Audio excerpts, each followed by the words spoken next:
Are you searching for the best in online black radio? Then go to blacktalkradionetwork.com, helping you filter through the noise. Real talk, black talk.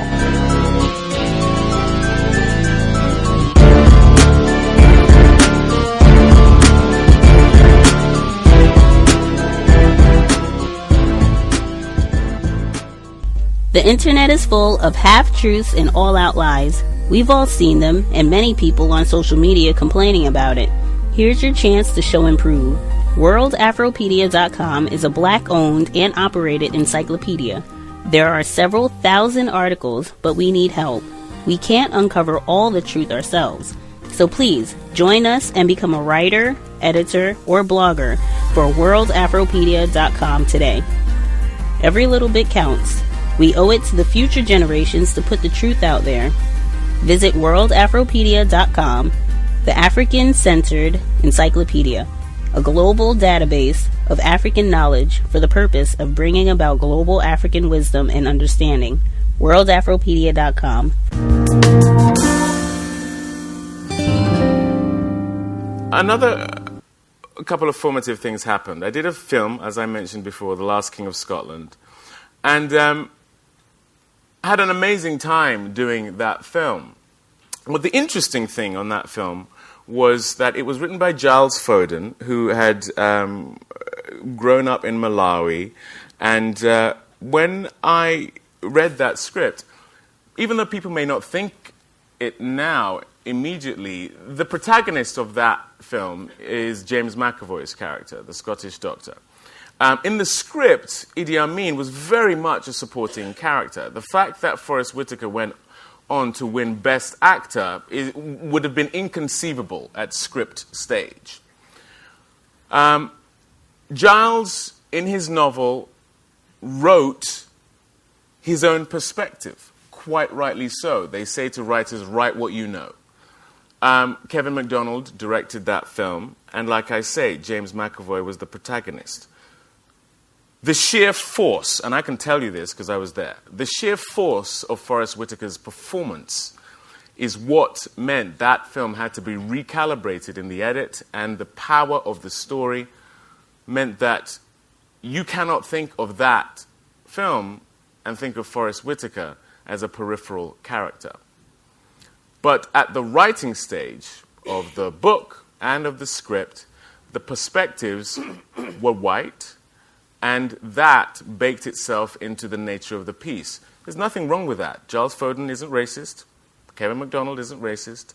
They're just doing what I would do, which is to place myself at the center of the narrative. So that's fine. Great movie.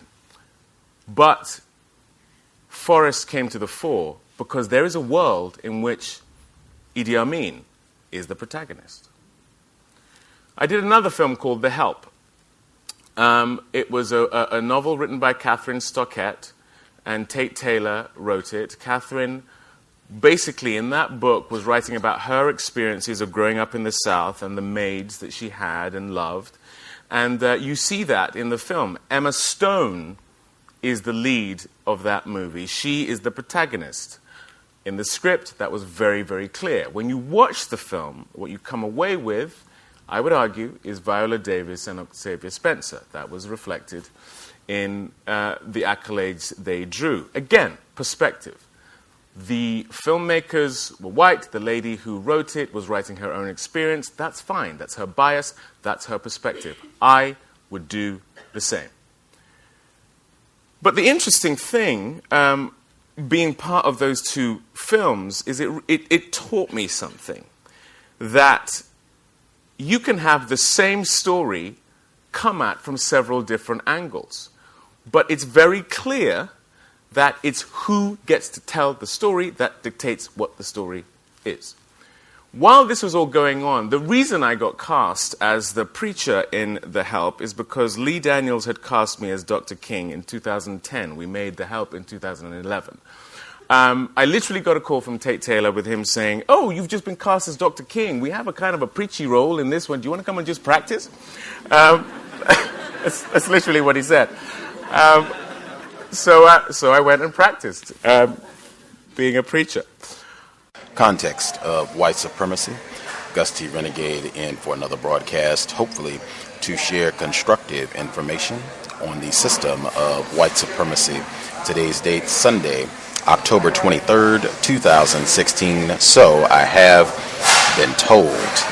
So many things going on this Sunday evening. We here in Washington State, the beloved Seattle Seahawks are on primetime network television. Sunday night American football, which folks could be tuning in to check out, in addition to the return, since we're going to be talking about entertainment this evening, the long-awaited return of The Walking Dead Season 7, all the drama and suspense, but we are here, again, focused on the biggest problem in the known universe, the system of white supremacy. Concluding our 14 consecutive days of broadcasting, one of our guests that people were really looking forward to. In fact, we had listeners who spent a lot of time and energy trying to track down contact information and just were really excited and hopeful that we could get him on the program to share some of his views on cinema, particularly the history of cinema and how black people have been projected or excluded from the film industry. Our guest, he has a lot of just really fantastic segments with Mike D on the Real Black YouTube video channel. Great interviews. They cover a wide range of topics. We'll try to address some things this evening, but just a lot of great entertainment, a lot of constructive information. Shout out to Mike D at Real Black. Check out their videos and subscribe via YouTube. But our guest for the program this evening, he is a black film historian and lecturer.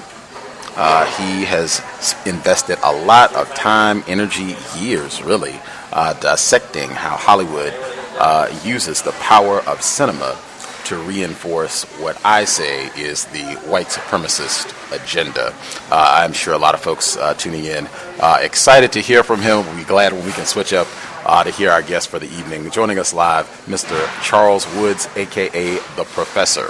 Mr. Woods, are you with us, sir? Can you hear me? Loud and clear, sir. Thank you, Gus. It's so good to be with you. I'm humbled by the invitation.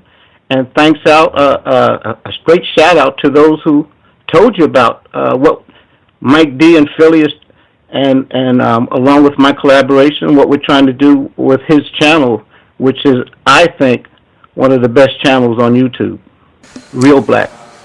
I concur, absolutely. Although you do have a lot of fans who listen to the program and are already really appreciative of your work. For people, this might be their first time hearing from you. Anything that you think folks should know about who you are and the work that you do? Well, all I can say is one thing. I know very little about myself because I'm not egotistical. I'm not egoistical. I'm someone, I've been in the educational system. I was chased out because I don't think they want strong, educated black men in front of our black kids, especially in front of our black boys. And that's problematical. So I had issues with the school system. I was the most honored school parent coordinator twice. And despite that, they said I wasn't doing the job. I did a book called Mnemonics, which is geared to help children learn, because it's important that kids learn. I don't think we pay enough attention to the education of our children. And one of the things, I was always trying to be very honest with the parents. You know, a lot of times the parents will come to school and they say, is this a good school? And I would say, what do you mean by good school? In order for this to be a good school, first of all, you have to be good parents. And the first school our children have is in their homes. And we have to make sure that the conditions change so that the home environment is the first positive learning environment that our children have. And this will set them on the way where they can be good students. And then once they get into school, we have to have teachers who believe in them, who believe that they can learn. And this is all part of the racist system. Education is the key.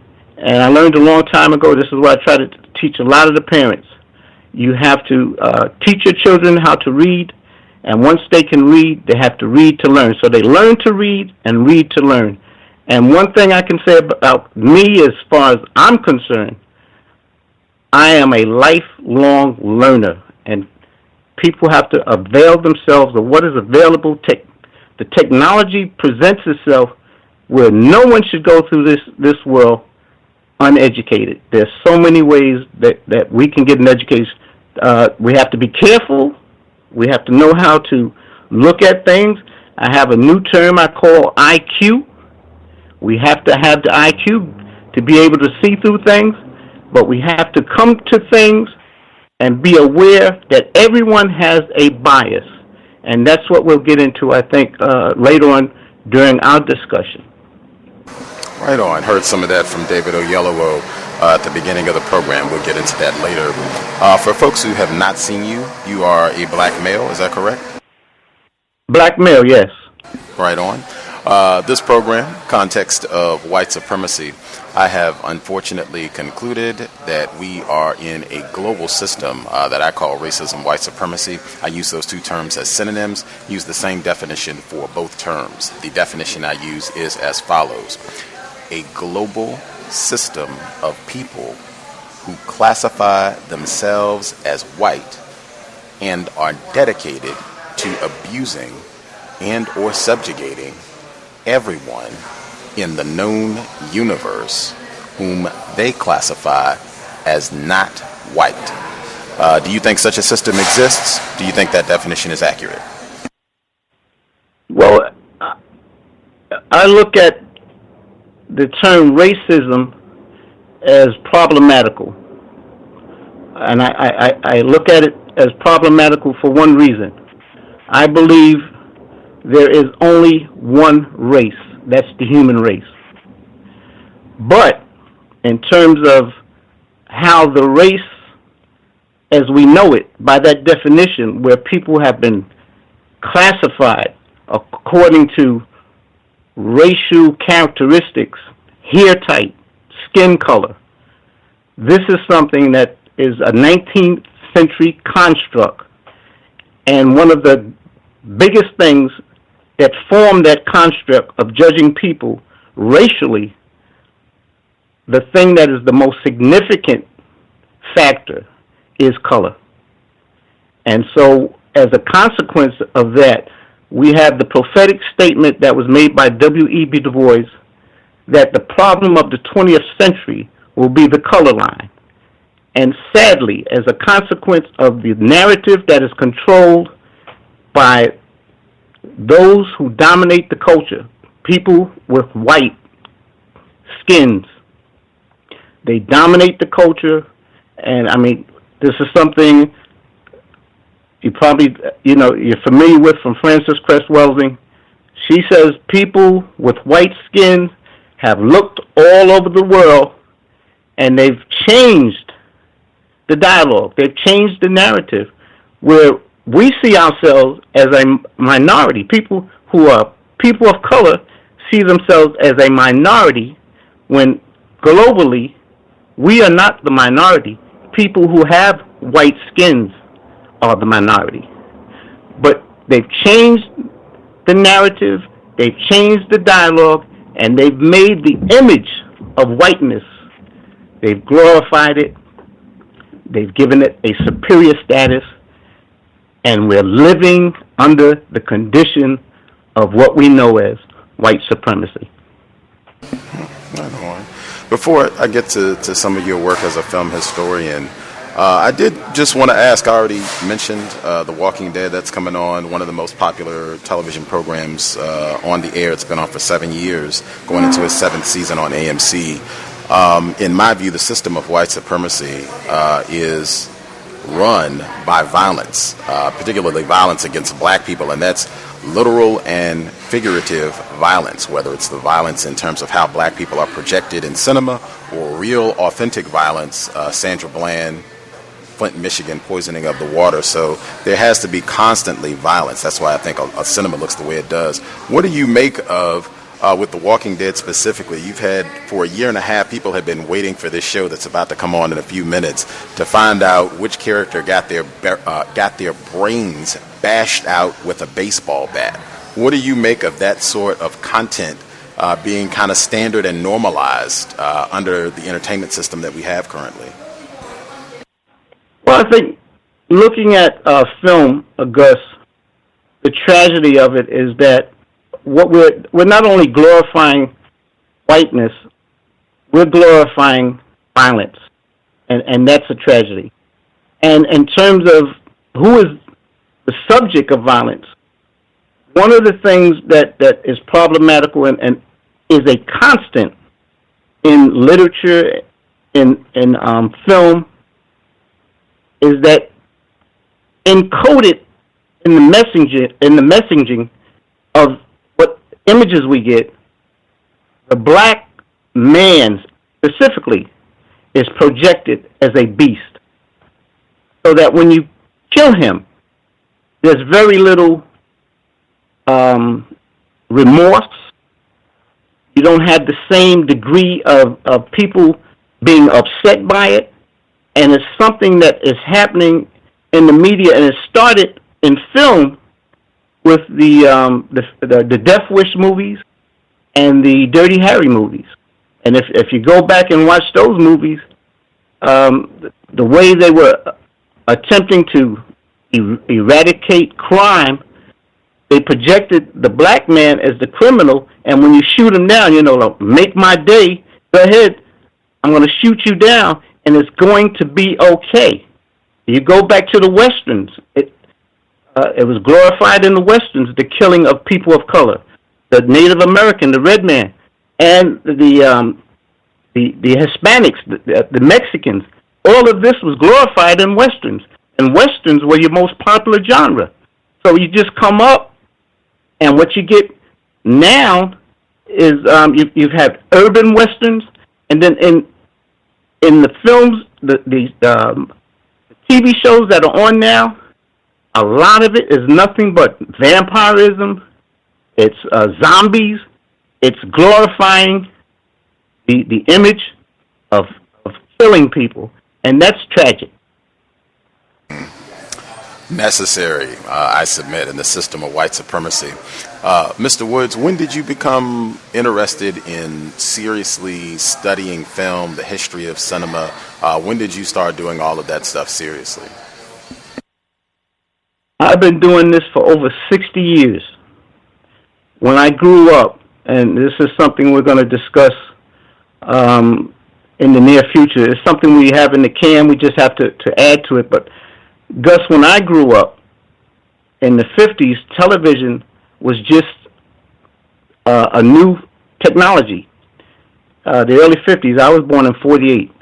But in the mid-50s, I grew up and I watched Westerns. I love Westerns. And I grew up on Westerns. And little did I know, there's a term in sociology called adult discount. Are you aware of that term? No, sir. Okay, adult discount, what it means is, as an adult, you should have, as a consequence of being an adult, you should have learned right from wrong, have a knowledge of what makes sense and what doesn't make sense. But I did not have, as a child, the adult discount that if I'm watching The Little Rascals, I grew up on The Little Rascals, if there's an episode where they find a lamp, they think it's Aladdin's lamp, and they're rubbing it because they know if you rub the lamp, you'll get something that you wish for. You rub the lamp, you wish for something, right? So you have the little white boys there. They're wishing for something. I wish I had a boat. I wish I had a big house. But when the little black boy rubs the lamp, you know what he wishes for? I wish I had a watermelon. I wish I had a watermelon. Now, as a kid, that's funny because I don't have the adult discount to know that that's a negative stereotypical joke. Now, getting to Westerns, I didn't realize that all of my Western stars, predominantly a lot of them, were rebels. So I grew up, Nick Adams used to have a show. He played Johnny Umar was a rebel. He roamed through what? Yancey Derringer, slave owners. His family was slave owners. My heroes in the West, I didn't know these guys were racist. That's what we were being sold on. They were whitewashing notorious real-life bad men, but they glorified them, they whitewashed them, and they made them heroes, and little black boys and little black girls were growing up on the dastardly devils of society, but we grew up loving them. That's what we got in motion pictures when I was a kid. Wow. That is amazing. Watermelon. I've heard some of your talks before, and you focused on white men and how you were given all of these racist white men that you accepted as heroes on these different television shows, Western specifically. How did people like Virginia Mayo and Rhonda Fleming, how did they impact you as a young black child? Well, that's what I'm talking about. I'm growing up, and if the imagery is that the sexy woman is a Virginia Mayo, Rhonda Fleming, and we see them, we have, what's happening to us is we're going to grow up with a desire to want these women. We certainly are not going to be attracted to Hattie McDaniel as the way she was projected as some. Now, I'm saying this is the way they've been described. Oily, black, greasy-looking, overweight black women. You see?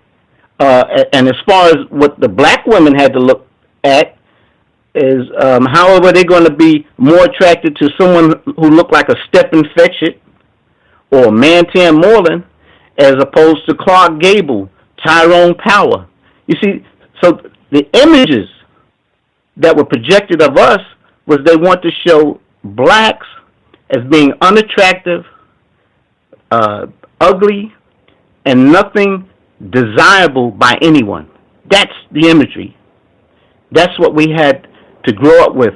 That's something we have to constantly try to fight against, and a lot of it is still there, but little by little, we're making inroads into it. That's why one of the things we did on the channel is where I discussed the fact that when you had motion pictures, when I grew up, you rarely saw black men and black women being romantic with each other, kissing. When I first saw two black people kiss on the screen, it looked funny. Their lips looked funny. It was odd. It was an anomaly. And this is something that is a consequence of, when you get a steady diet of something. If you get a steady diet of steak, if someone gives you all of a sudden some cheap food, it's going to go against what you're used to. You follow what I'm saying? Absolutely. I wanted to ask, number one, I had two questions. The first one, what was your response? Because you said, and I thought it was very important, not seeing very many images of black females in particular where they get to be the voluptuous, beautiful female and not in some kind of trashy, degenerate way, but like a prized, valued, cherished woman. That is appreciated, that you don't get to see many images of that in terms of a black female. What would you say to people who say, hang on, Mr. Woods, Beyonce is on TV all the time, Kerry Washington, Taraji P. Henson, Rihanna, Gabrielle Union, there are just tons and tons and tons of black females, Halle Berry, who are on TV, primetime television programs and major motion pictures and getting Oscars and things. It's changed a lot. You see a lot of images of really beautiful black females on television now. Well, I just respond to that by saying, it's all relative, Gus. One of the things I have an issue with is the fact that when you look at, and I'll address your what you just said directly, but let me just preface it this way. When you look at what we're getting in motion pictures today, as far as, let's say, the black women are concerned, the black women, if they're dark, they don't have the glamorous image. Most of the hot chocolate you're talking about, the sexy, devastating, what we call fine-looking women, they're not very dark. Very rarely are they dark. You have Halle Berry, very light, Zoe Saldana, Taraji, she's not very dark. She's brown, but she's on. If we're talking about different colorations, the different levels, but if you look at it from a broad spectrum of the imagery, my biggest issue is that you take Viola Davis. In her own words, she said, Hollywood is still about the brown paper bag test. Viola Davis, you're not going to see being projected as a sexy, beautiful black woman. She'll get a role that is considered it's not going to, in today's time, you're not going to have her play a mammy, although remember she was in The Help, but she'll play what is called a earth mother type, a spiritual type. She's coming out in Fences. She's going to be, the dark woman will be shown as someone who's the woman that you can trust to be a good wife. The sexy woman, the one that the guy may be going out and messing with on the side, that's what we call the high yellers. That's, you follow? Absolutely. If I could interject just to make your point with Viola Davis, she's the star of How to Get Away with Murder. ABC, it's in its third season, has done very well. She won an Emmy, in fact, for her first season on How to Get Away with Murder. This is just a 38-second clip from season 1. This is Viola Davis. She's married to a white man, unfortunately, in this program. But this is an exchange between Viola Davis and her white husband from How to Get Away with Murder. And I can get your comments afterwards, Mr. Woods. Okay. You're a monster. Monster, huh? Is that all you got? You could do better than that. You want the truth? You're nothing but a piece of ass. That's what I saw when I first talked to you in the office that day. Because I knew you'd put out. That's all you're really good for. Dirty, rough sex. I'm too ashamed to tell anyone about. That's how foul you are, you disgusting slut. So that's Viola Davis's husband, white husband, talking to her, calling her a dirty, disgusting slut that he has rough sex with, that he's too ashamed to tell anyone else. That's her white husband telling her this. You were saying about Viola Davis and dark-skinned women in Hollywood. Yeah, there are two ways they'll project the dark woman. The way I described in the first instance, where she's, there used to be a song, if you want to be happy for the rest of your life, never make a pretty woman your wife. You ever heard that? Wow, no sir. Well, that's what I meant when I was describing the way they'll project the dark woman in the first instance. In the other instance, what they'll do, they'll project them as someone who's a booty call, less valued than the high yellow. They'll treat the high yellow with more respect. That's why in a lot of these films, you don't get the dark woman as the woman that the black man is going after. If he can't get the white woman, he's going to get the Latina. If he can't get the Latina, he'll get the high yellow, because she's the prized possession, and it gets back to this whole thing of how the dominant culture, how we've been anglicized into seeing white as right and white as the desired thing. If you can't get, you remember the old thing, if you're white, you're right. If you're brown, hang around. But if you're black, stay back, get to the back. It's not happening.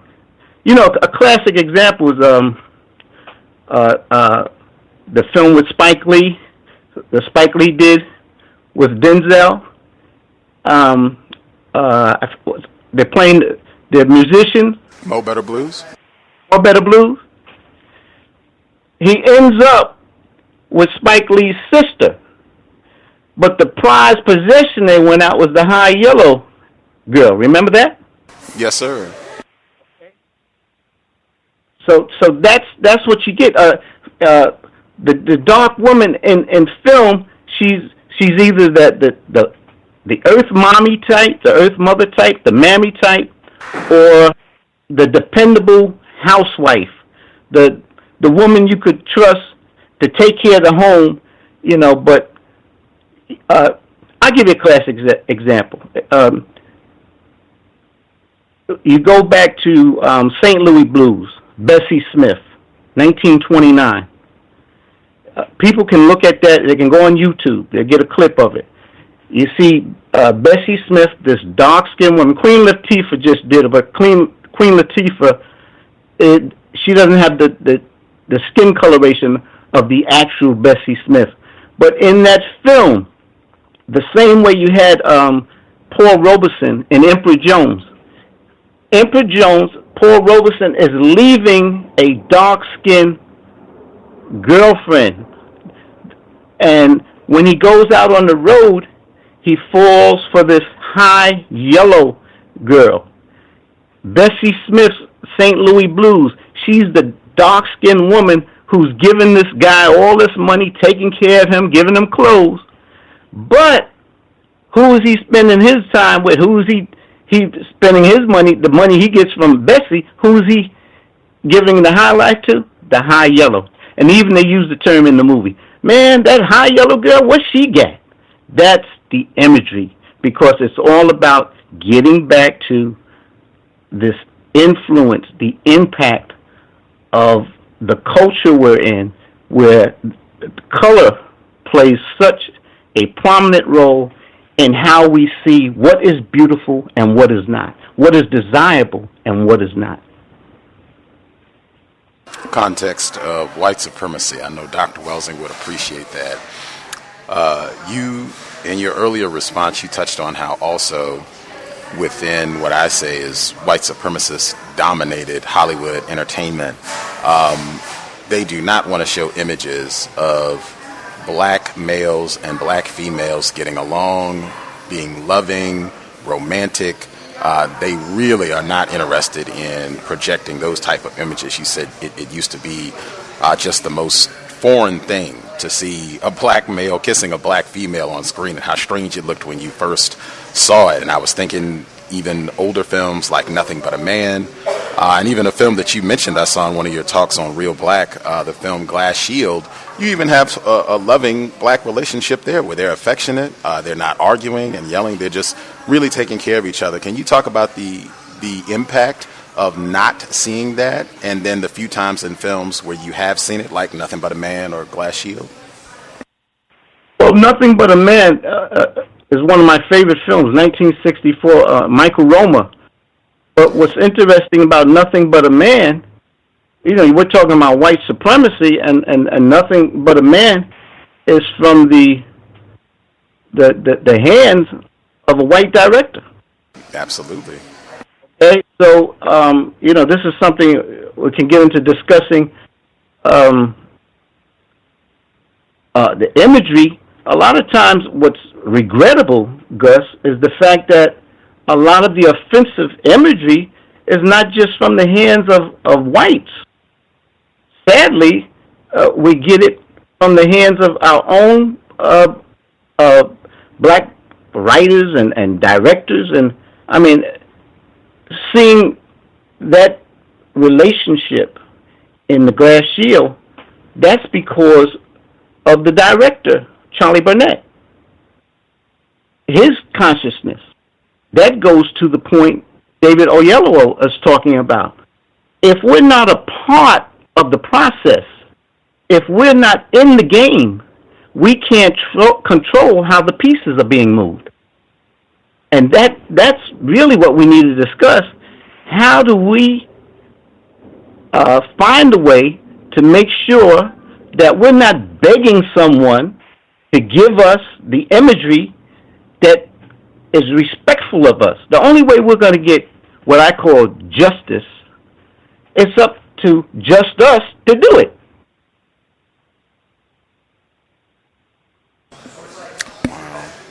With, I guess there were two different points with where you were saying that, sometimes it's black people who are the ones who are producing these images, or who are responsible directly, at least, for these images. That's where I come back to system of white supremacy, where you have this system.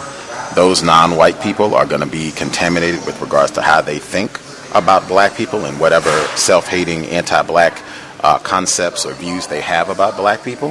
And then I also think if we're talking about if this is Hollywood or the film industry, you're also in position where we might not be willing to pay you to make a movie about black males and black females getting along, or where a dark complexion black female can be respected and a wife or doing whatever she's doing. We might not want to pay you to make a film like that, or to direct a film like that, or to write a film like that. That it also, in my view, in the system of white supremacy, it's very easy to pick, we're going to compensate you when you use your talents to support, reinforce white supremacy. We're not going to compensate you, reward you for using your talents that's going in any way, shape, form against the norms of that system. Is that logical? Does that make sense? It makes all the sense in the world. It's what gets me in a lot of trouble, because I'm not afraid to call names and call people out on it. Brother Dick Gregory, he talks about how these people play the game, When I had a shop years ago, the 43rd Chamber, I had all these stars coming in, and I would talk to them. But I also know from talking to Sidney Poitier, Robert Townsend, and I love Robert Townsend, someone with a consciousness where he's not going to condescend and go to the level where, for the money, put things in his film that go against what we should want to see our blacks involved in this process for them to do. This notion of going along to get along, where the dollar, the money, they play the game, they get caught up in that lifestyle, and they lose sight. If they don't have that consciousness about what they're doing, what can you expect as an end result? I'll give you an example. The Wayans, the film Senseless. Have you ever seen that, Senseless? No, I have not. Okay, this is one of a few examples of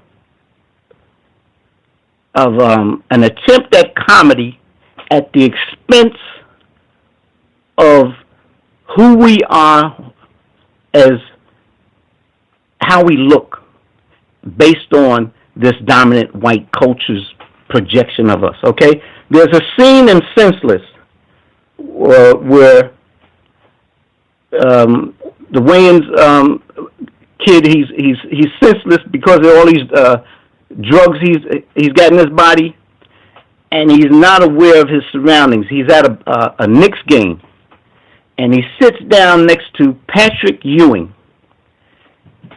And he doesn't know it's Patrick Ewing, but he knows he's at the Knicks game, and he's talking about how the Knicks would be better if Patrick Ewing was a better player. But one of the things he says, Patrick Ewing, if he only played better, we could win. That old black Sasquatch, and he's saying these negative things, which go to how the negativity and the European standard of beauty, all the negativity of what blacks the beauty. He's saying everything that hurts that imagery of black is beautiful. And he's saying all these things, and then when he comes to where his vision is clear, he sees he's next to Patrick Ewing, and Patrick Ewing looks at him and throws him, tosses him on the basketball court out of anger. And what does the Wayans boy say? You're still an ugly MF as far as I'm concerned. That's black people doing this. And you would think they could do better. There's another film with another one of the Wayans brothers where he refers to one of the black characters because of his dark skin. He says, "You look like a struck match." This kind of stuff irritates me. And I'm going to discuss it when I talk about colorism in film and how we get caught up. We as blacks get caught up in that garbage, and we're helping to promote the negativity that is in white supremacy. We're helping to support it with this garbage.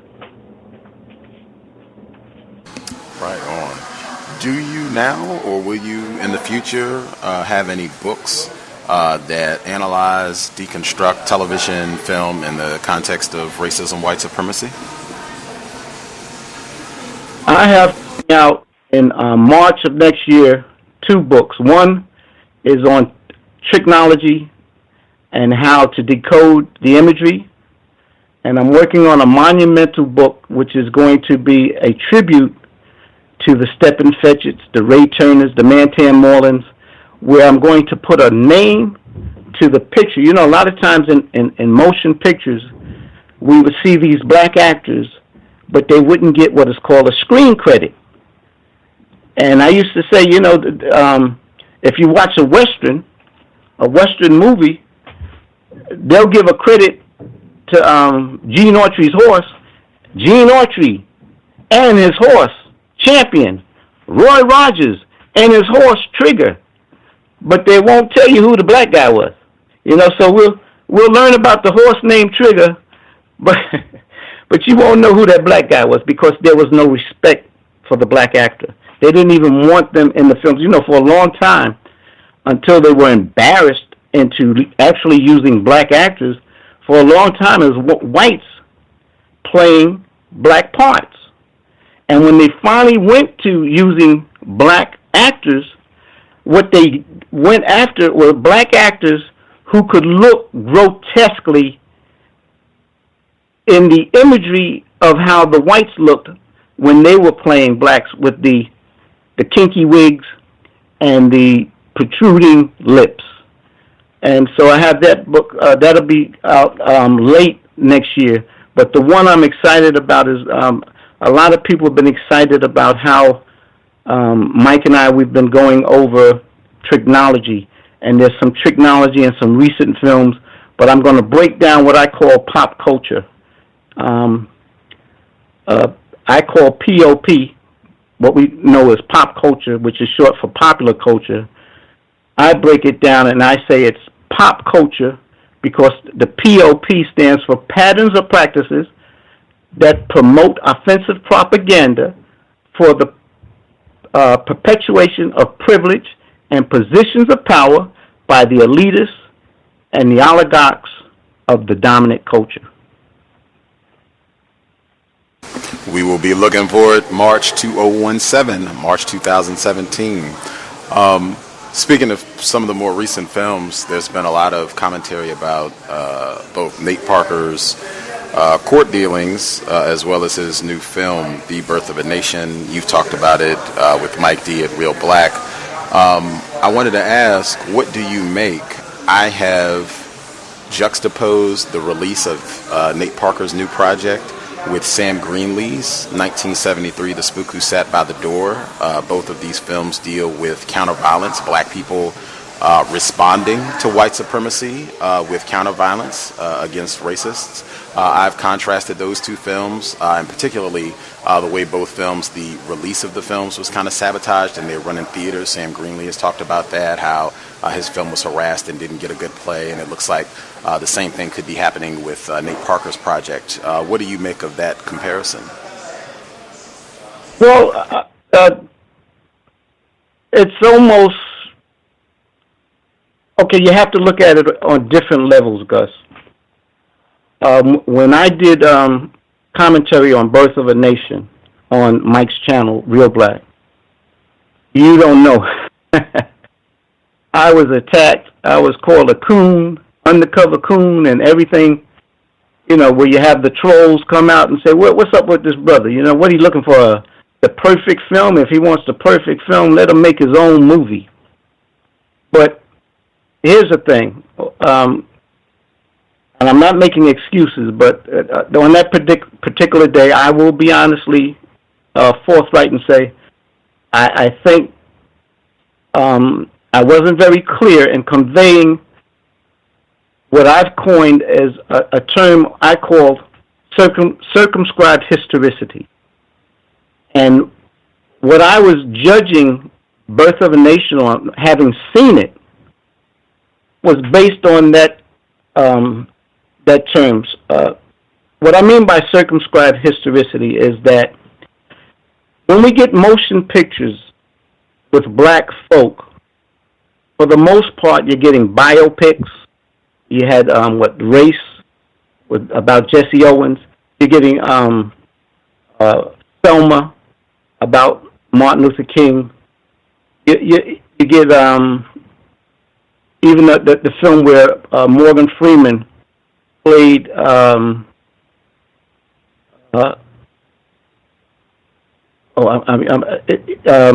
he's playing the leader of South Africa. Oh, the film about Mandela. And so you get these biopics, and you take Morgan Freeman as Mandela. You're not going to have the history of what these blacks were fighting for in South Africa. When you had Mandela take over, him and Winnie, they had a parting of the ways, because there were a lot of black Africans. They weren't ready for this reconciliation, and that's what we get in movies. When we get the movies, and this is what I'm pointing out in my book, and this is what I wanted to say when I saw Birth of a Nation. We keep getting these films about slavery. Now, yes, slavery is something we were subjected to. We went through it. But we have a history that it's so vast. We have so many other stories to be told. Why don't we get them? When we had Malcolm X, I made a comment when we had Malcolm X. I said the reason why we got Malcolm X is because they could show Malcolm X saying he didn't see all white people the same. Many people aren't aware of it. James Baldwin wanted to do a Malcolm X story in the 60s. How come it never got done then?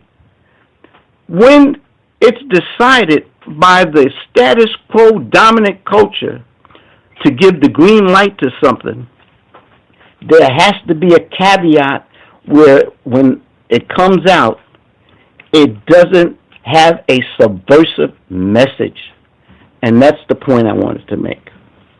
Now, comparing Birth of a Nation, if people see it, they'll see what I'm talking about. You're going to have the rebellion, the defiance. It's going to be presented in a way that you're not going to have an understandable, violent retaliation against what blacks were subjected to in slavery. You're not going to have the violence against whites that they're so ready to show white violence against blacks in slavery conditions, they don't mind showing blacks suffering the most heinous, atrocious, brutal conditions. They don't mind putting that on film. But let anyone attempt to show a black man beating the hell out of a white guy, and I'm not saying this to be vicious. I'm just saying it's the reality. You're not going to get that. Now, with Spook Who Sat by the Door, that's different. Spook Who Sat by the Door was able to come out because they didn't feel that film was going to hurt, because blaxploitation was not made for a mainstream audience. It was made for a niche audience, a black urban audience. And the reason why that was so powerful is because it wasn't watered down because of that factor. But that film scared white America, because if anything, and I spoke about this in a clip we did called What Blaxploitation Could Have Been, if we supported the best of blaxploitation and we demanded the best that it could be, then more films like Spook could have been made. And then the things I talked about that I want to see in motion pictures as opposed to slave films is motion pictures produced where we have solutions and attempts to address not only the issues of the past, but contemporary issues that are holding us back and continue to suffocate us politically, socially, and economically as a consequence of the devastation of white supremacy. We'll nab some of our callers in a second. The number to dial 641-715-3640. The code is 564-943#. Press star 6 if you have a question for the Professor Charles Woods. Just really quick, in terms of just comparing the interference, alleged sabotage that both films experienced, do you think that's an adequate comparison between what happened with Birth of a Nation, The Birth of a Nation, Nate Parker's project, people saying not to go see it because of the allegations of rape and all that, and then with The Spook Who Sat by the Door, it not being given a long theater run and being pulled very quickly from some theaters, as you stated, there being evidence to that effect. Do you think that's an adequate comparison? No, I think people have to understand the sad Birth of a Nation, Nate Parker's Birth of a Nation, is that we'll never know what might have been because of the rape charges. And that caused a lot of people to dismiss it or not want to support it. I would love to know what would have happened had this controversy not surrounded the film. What could have happened? Because if anyone watched the clip I did with Michael Dennis on Real Black, they'll hear me say that I felt the film was well made. It was for Nate Parker. He did a wonderful film. It's technically sound film, but this issue of the rape charges, it hurt him a great deal. Now, that because of that, we'll never know what might have been. Because remember, when this film garnered the $17.5 million, the highest amount of money, everyone was talking about, oh, this is going to be the biggest film of the year. And then all of a sudden, this came out, this thing about Nate Parker came out, and everyone wants to know, where the heck did that come from? So that's the that was the sad part for me. What films would you recommend for black children to get a better understanding of what racism is, how it works? I don't understand the question. I mean, because you mean in terms of to see a film and to watch it and to know that racism is at work. If you have, we have a lot of black parents that listen to the program. They have children that are 12, 13, 14 years old. What are films that you would encourage them to watch with their children so that they can get an understanding of what things that have been done to black people, things that are being done right now, things that they should know as a black person? What films would you encourage for black children? Does that make sense? Well, the most important thing is that, you know, you don't let your children watch films, especially young children, at a young age, and they don't watch it with adults for the fact of what I spoke about with adult discount. You know, you're watching something, and like with the Little Rascals, you could look at some of the Little Rascals, and the parents could point out how this is racist, where there's some scenes where there's, for example, there's an episode where the little black boy is supposed to change into a monkey. You know, how racist can that be? You know, there are films you could watch with Shirley Temple, The Littlest Rebel, and the film she did with Bill Robinson. You could see how they presented blacks as happy darkies. Gone with the Wind. That's racist. There are a lot of things on YouTube that the parents could watch with the kids and say, you know, this is what it used to be like. This is crazy. There's a film,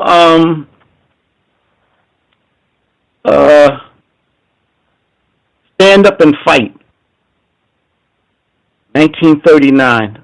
We're gonna Mike and I that's a film that, oh my goodness.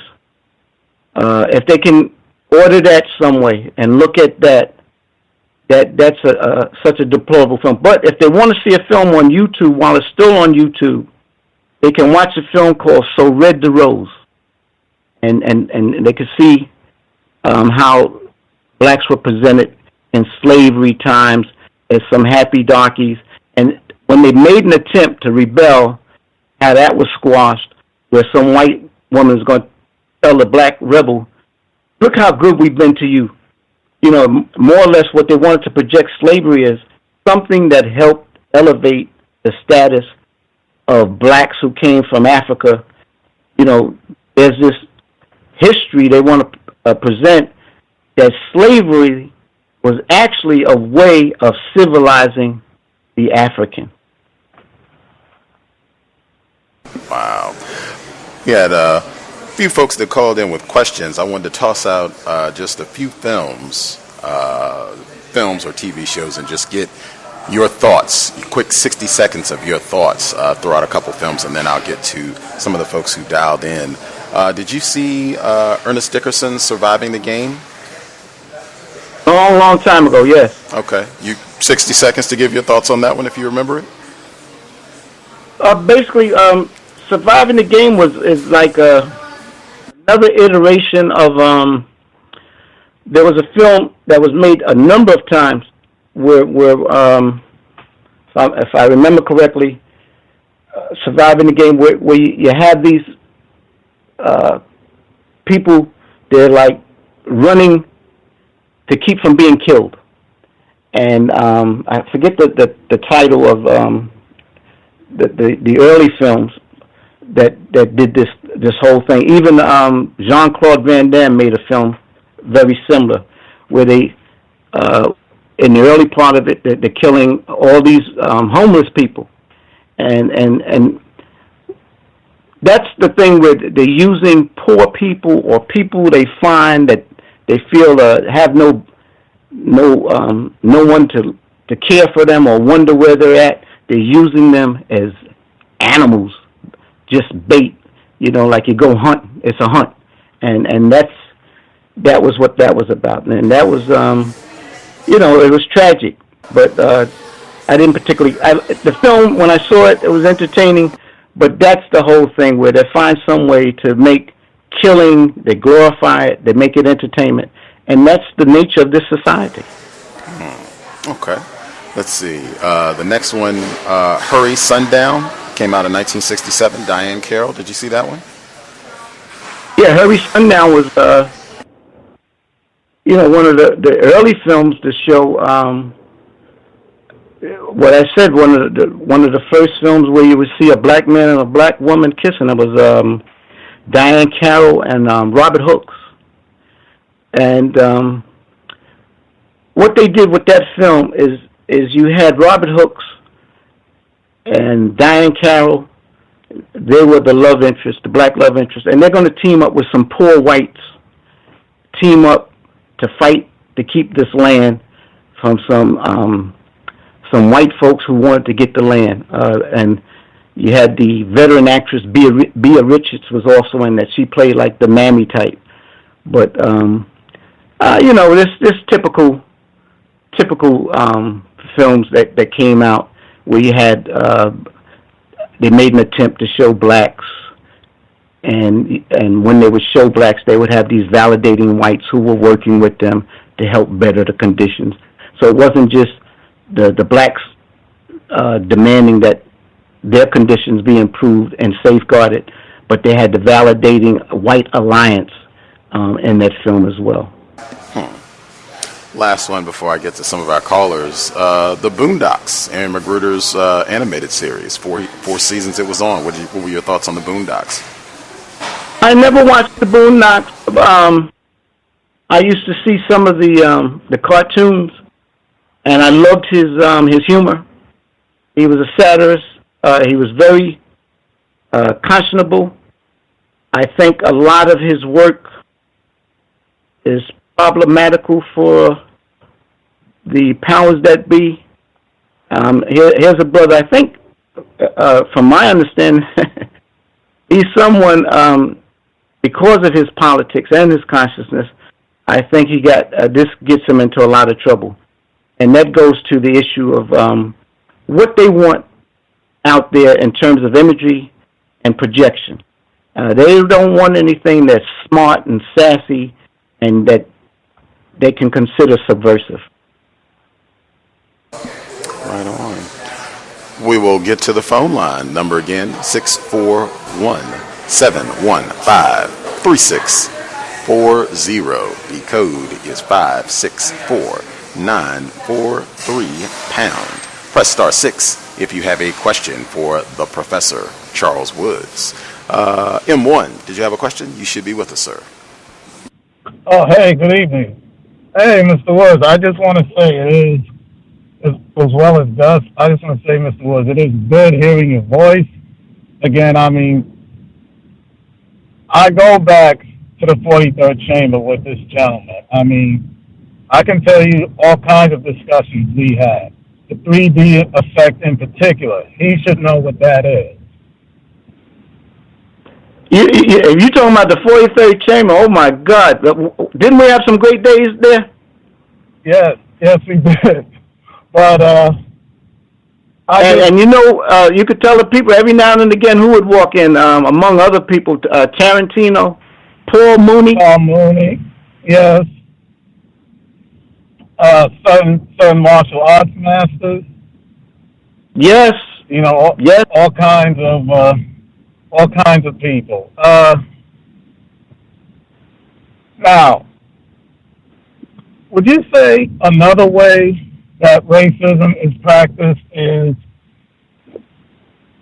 for instance, you played a clip of the King of Scotland, and David Oyelowo states that Forrest Whitaker was essentially a supporting character, and the white guy was the star. Now, this white guy was fictitious. You see that in movies like The Last King of Scotland, Amistad,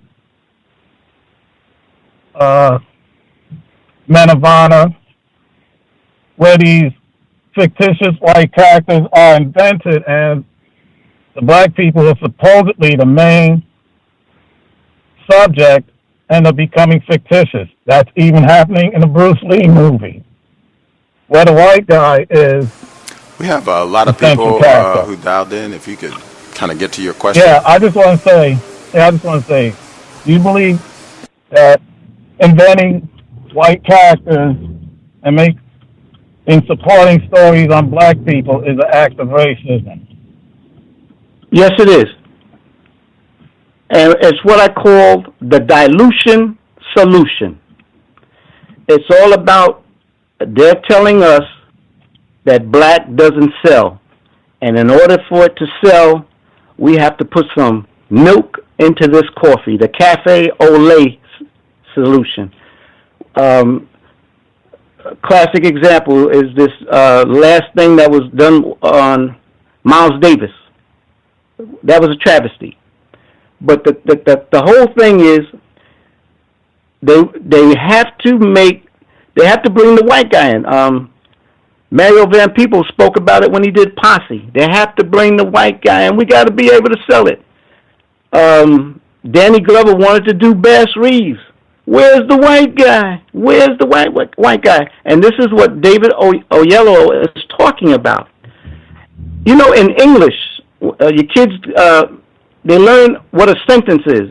Gus, and for the parents out there, the kids go to school, and they got to learn what makes a sentence. The subject and the what?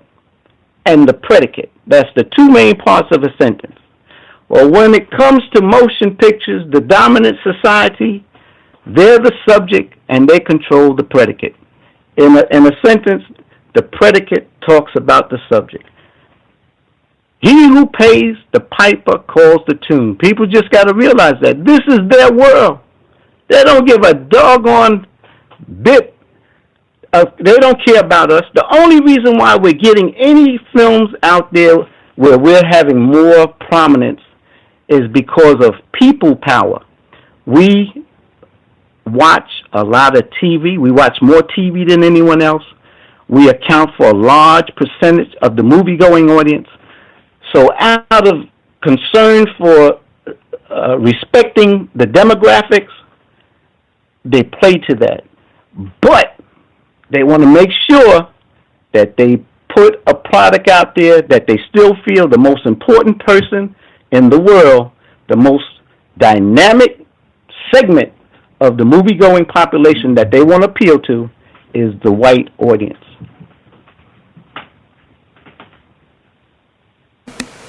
Did you have one more question, M1, or are you satisfied? No, thank you.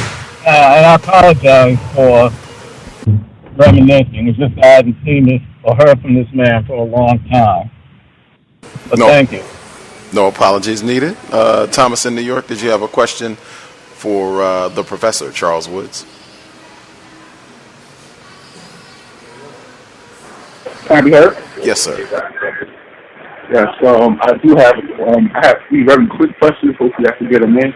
I want to know what Mr. Woods thought about VR, the new virtual reality headsets that they want people to see movies in. What's his thoughts on that? What was that? VR? Yes, put your cell phone or whatever apparatus inside of it, and you put it on your head, and you look at the movie through that.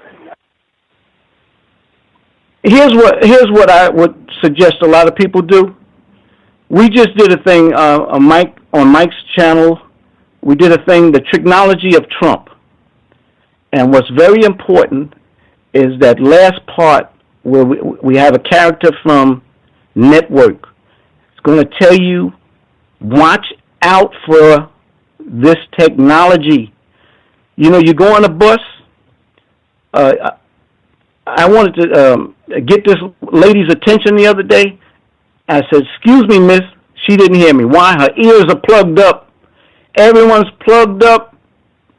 Cell phones. They even have a movie came out with, I think, Sam Jackson, The Cell. Watch out for this technology. It's all about brainwashing. You know, when we talk about television, it is television and it's programming. This is all about telling their vision and programming us.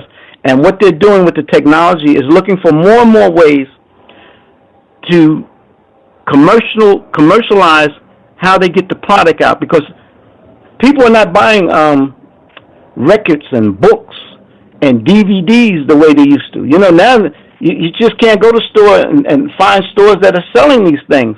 It's all streaming. It's all, if you want something, if you want the hard substance, now they have what is called made on demand. But all this change in technology, they're just coming up with ways to find more ways they can get your money and appeal to how people want to do things. But we're getting away from reading and studying, and we're letting ourselves be victims of this technology. And let me tell you something. The people who run this society, they have think tanks, and they study ways how the programmers, when you look at this election, this is all part of the programming. And here's what you have to understand. The government we get, the movies we get, is because of the response of the people.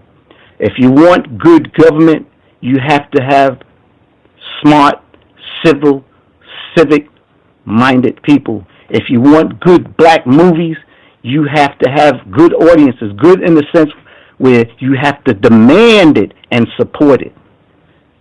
Watch out for this technology.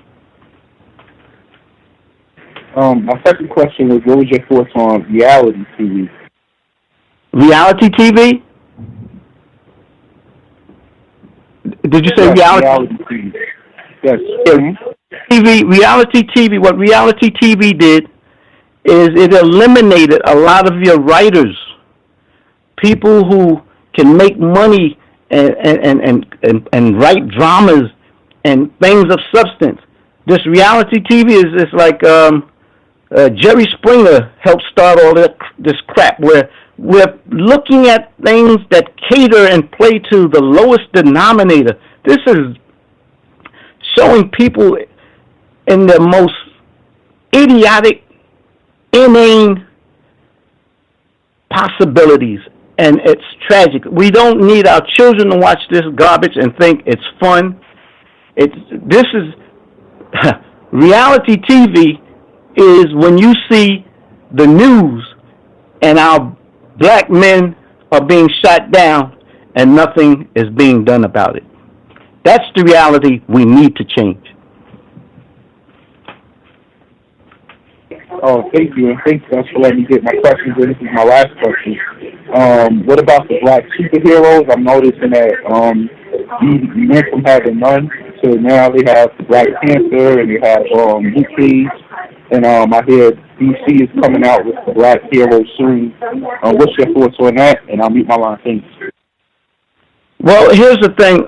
As I said before, a lot of what we're getting is a consequence of the fact that they can't ignore the booties that we put in the movie theaters, the viewing audience. We watch more TV. Blacks watch more TV than anyone else, any other segment. So they have to address that. But here's what you have to understand. It's all conditional. It's all circumscribed. It's boundaried. Black Panther, when you're going to get Black Panther, now will they give you a Black Panther alone as a movie, or will he have a film where he's working with a white sidekick, getting back to the dilution solution, the putting the milk in the coffee? For the most part, when we have black heroes, case in point, I'm looking at Luke Cage. Luke Cage, I'm enjoying it. You know why? Because Luke Cage takes me back to blaxploitation. Now, if I say it takes me back to blaxploitation, why? Luke Cage is a circumscribed superhero. Where are his boundaries? He's in Harlem. Who are his enemies? People of color. That's the tricknology. Now, they talk early on about this is Harlem, And you would think it's contemporary, where they mention Phil Jackson running the Knicks. Well, you figure that's recent. But when you look at the milieu, the environment in Harlem, it doesn't look like the Harlem looks today. You go to Harlem today, it looks like it's more white than it used to be. So what Harlem are we talking about? That's the technology. Luke Cage is fighting. He's a superhero, but he doesn't have super boundaries. He's circumscribed. He's constricted. He's limited. And that's what you have to understand when we get black heroes in the movies. They have a thing that's called protagonist, the black protagonist. There's only one way you're going to have a black protagonist. You have to have a certain antagonist who fits a criteria where it's, for the most part, some ethnic whites, some deplorable foreign whites, or other people of color. Appreciate that, Thomas in New York. Roz, did you have a question for Mr. Charles Woods? Can I be heard? Yes, sir. Thank you. Greetings to you, Gus, and greetings to you, Professor Woods. I do have two questions for you, and it's really great to have you on the program this evening. Thank you for coming on. The first question is, why do you think that the highest paid black actors have not come together to make completely independent black cinema depicting black people as full human beings?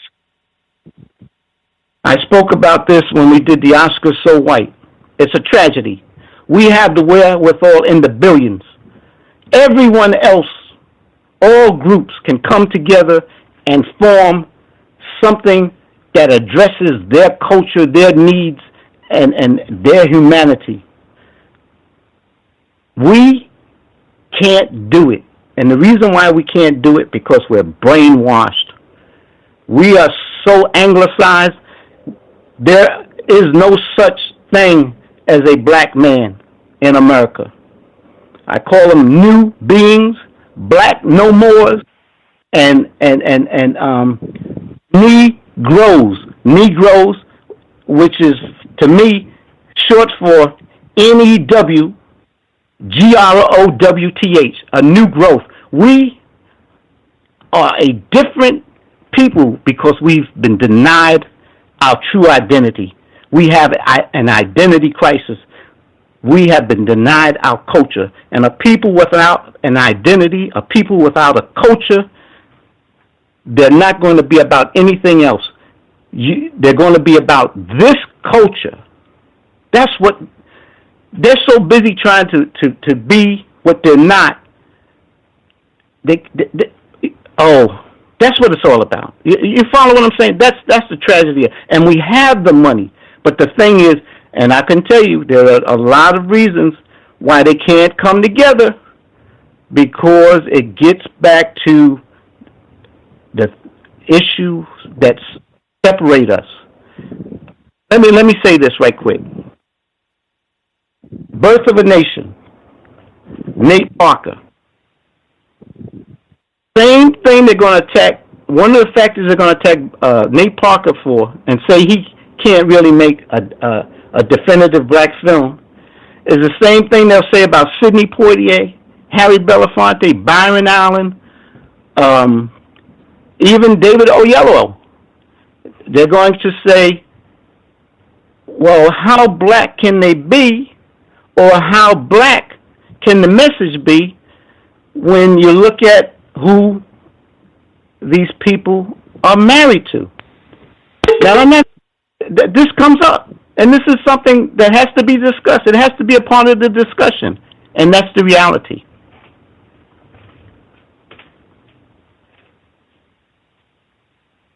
Did you have another question, Roz? Yes, I did. Thank you so much for that answer. My second question, I just wanted to know if you agreed with this idea. From my studies of racism, white supremacy, when white people studied African people, they found the origins of mental health sciences in Nile Valley, Africa.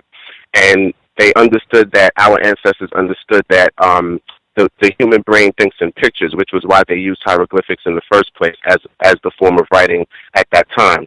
And when white people discovered this, they basically perverted it and created what we call cinema, which I consider to be moving hieroglyphics that perpetuate racism, white supremacy. And I wanted to know if you agree with that, in the sense that these racist hieroglyphics that they put out, that they call film, are basically used as a form of mind control to give not just black people but also white people the ideas of how blacks are to be perceived and treated in real world conditions. Thank you, and I'll mute my line. Well, let me just say right quick, and a lot of times, unless you're allowed to really fully flesh out what you're saying, some people may misunderstand my point. I'm going to be attacked for this, but let me just say this. They study these things, and you know, in the Bible it says, in the beginning was the Word. And we talk about a picture being worth 1,000 words. Images have power. And it's interesting that we talk about the real world, and it's controlled by the REEL world, because images, this technology, you know, before film, we had the written word. We were disgraced, dehumanized, debased in literature. But now, through film, they can do it in a way that's been unheard of, and in a way that really subjects us to this condition until we find a way to destroy it. These images, yes, they go back to the fact that before the written word, people talked in pictures. That was the language. And we have to know that this whole thing about color and race, it's all about divide and conquer. You know, Martin Luther King said we have to learn how to judge people by their character, the content of their character, not the color of their skin. But for people, as Dr. Francis Cresswell said, for people who see themselves different from the majority of the world, that's earth-shattering. So they've come up with a way to say there's not something wrong with me, there's something wrong with everyone else. And they've used technology to change that narrative. And it's something that when you study, you can look this word up, it's semiotics. It deals with signs. That's what it's all about. Signs, semiotics, the language of signs. And we have to understand it. And you're so right, my brother. It's there, and they have the technology. And the only way you're going to be able to change it is you have to know how the technology works. Appreciate that, Roz. The caller at 2812, did you have a question for Charles Woods? Good evening. Can I be heard? Yes, sir. Good evening. Thanks for taking my call. I have 3 questions. My first question for the professor is, there's been an abundance and an increase of shows on television directed specifically by black females, Ava DuVernay, and a host of others. And it seems like all of their messages are very, they kind of run together. And what I've noticed on all these particular shows and trying to support their messages and seeing that a lot of these shows are specifically anti-black male. And I know that these individuals have to make projects, but particularly for shows that are like on the OWN network, and as Gus discussed a little bit earlier on ABC, can you talk specifically how, or the role that these black women are consciously or unconsciously playing in putting some of these portrayals out for black males? That's an excellent question. Excellent. And you know, just remember, whatever I say, it's going to go towards the need for further discussion, debate. But I'm going to throw this out to you, my brother. You are absolutely right. And let me preface it this way.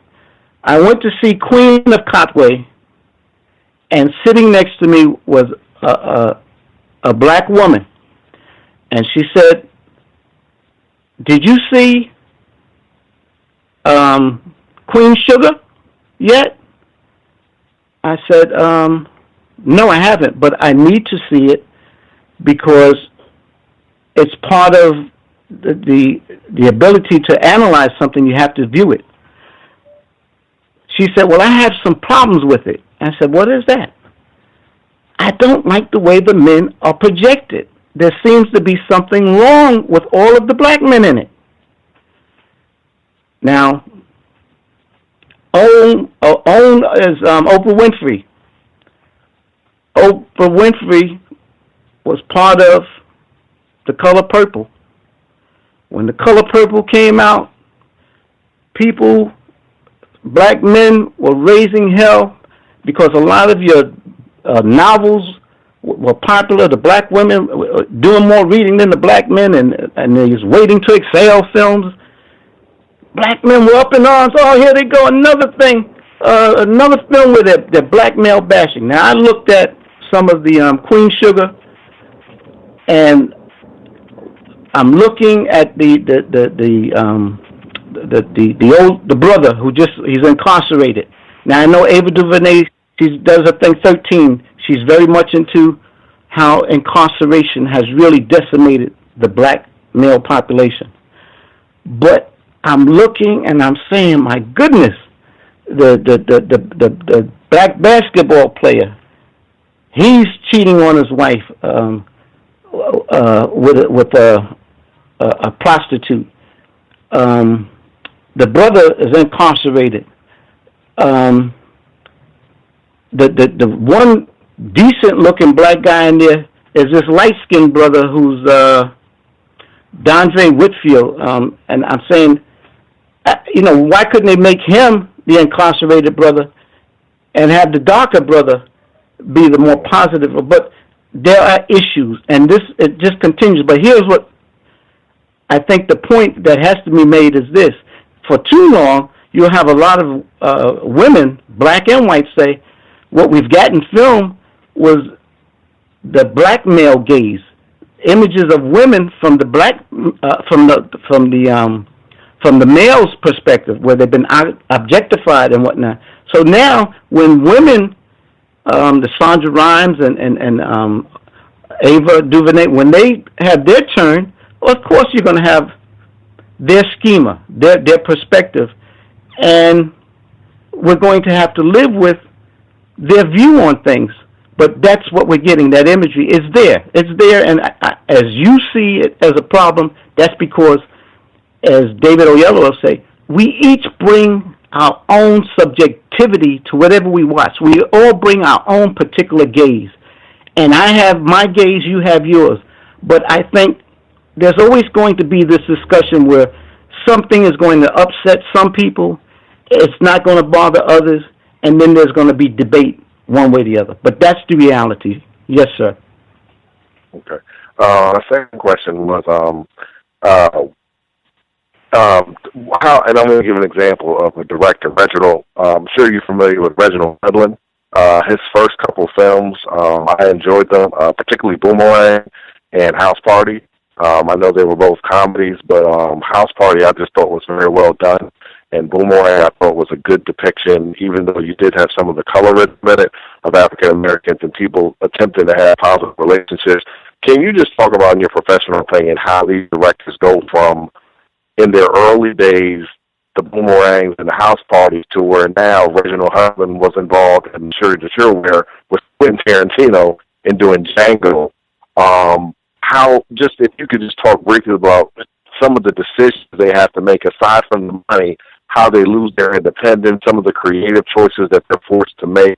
Can you just talk about that a little bit for a quick sec? Well, House Party, I had mixed feelings about House Party, because when that came out, I took my daughters to see it, and I was appalled at the language.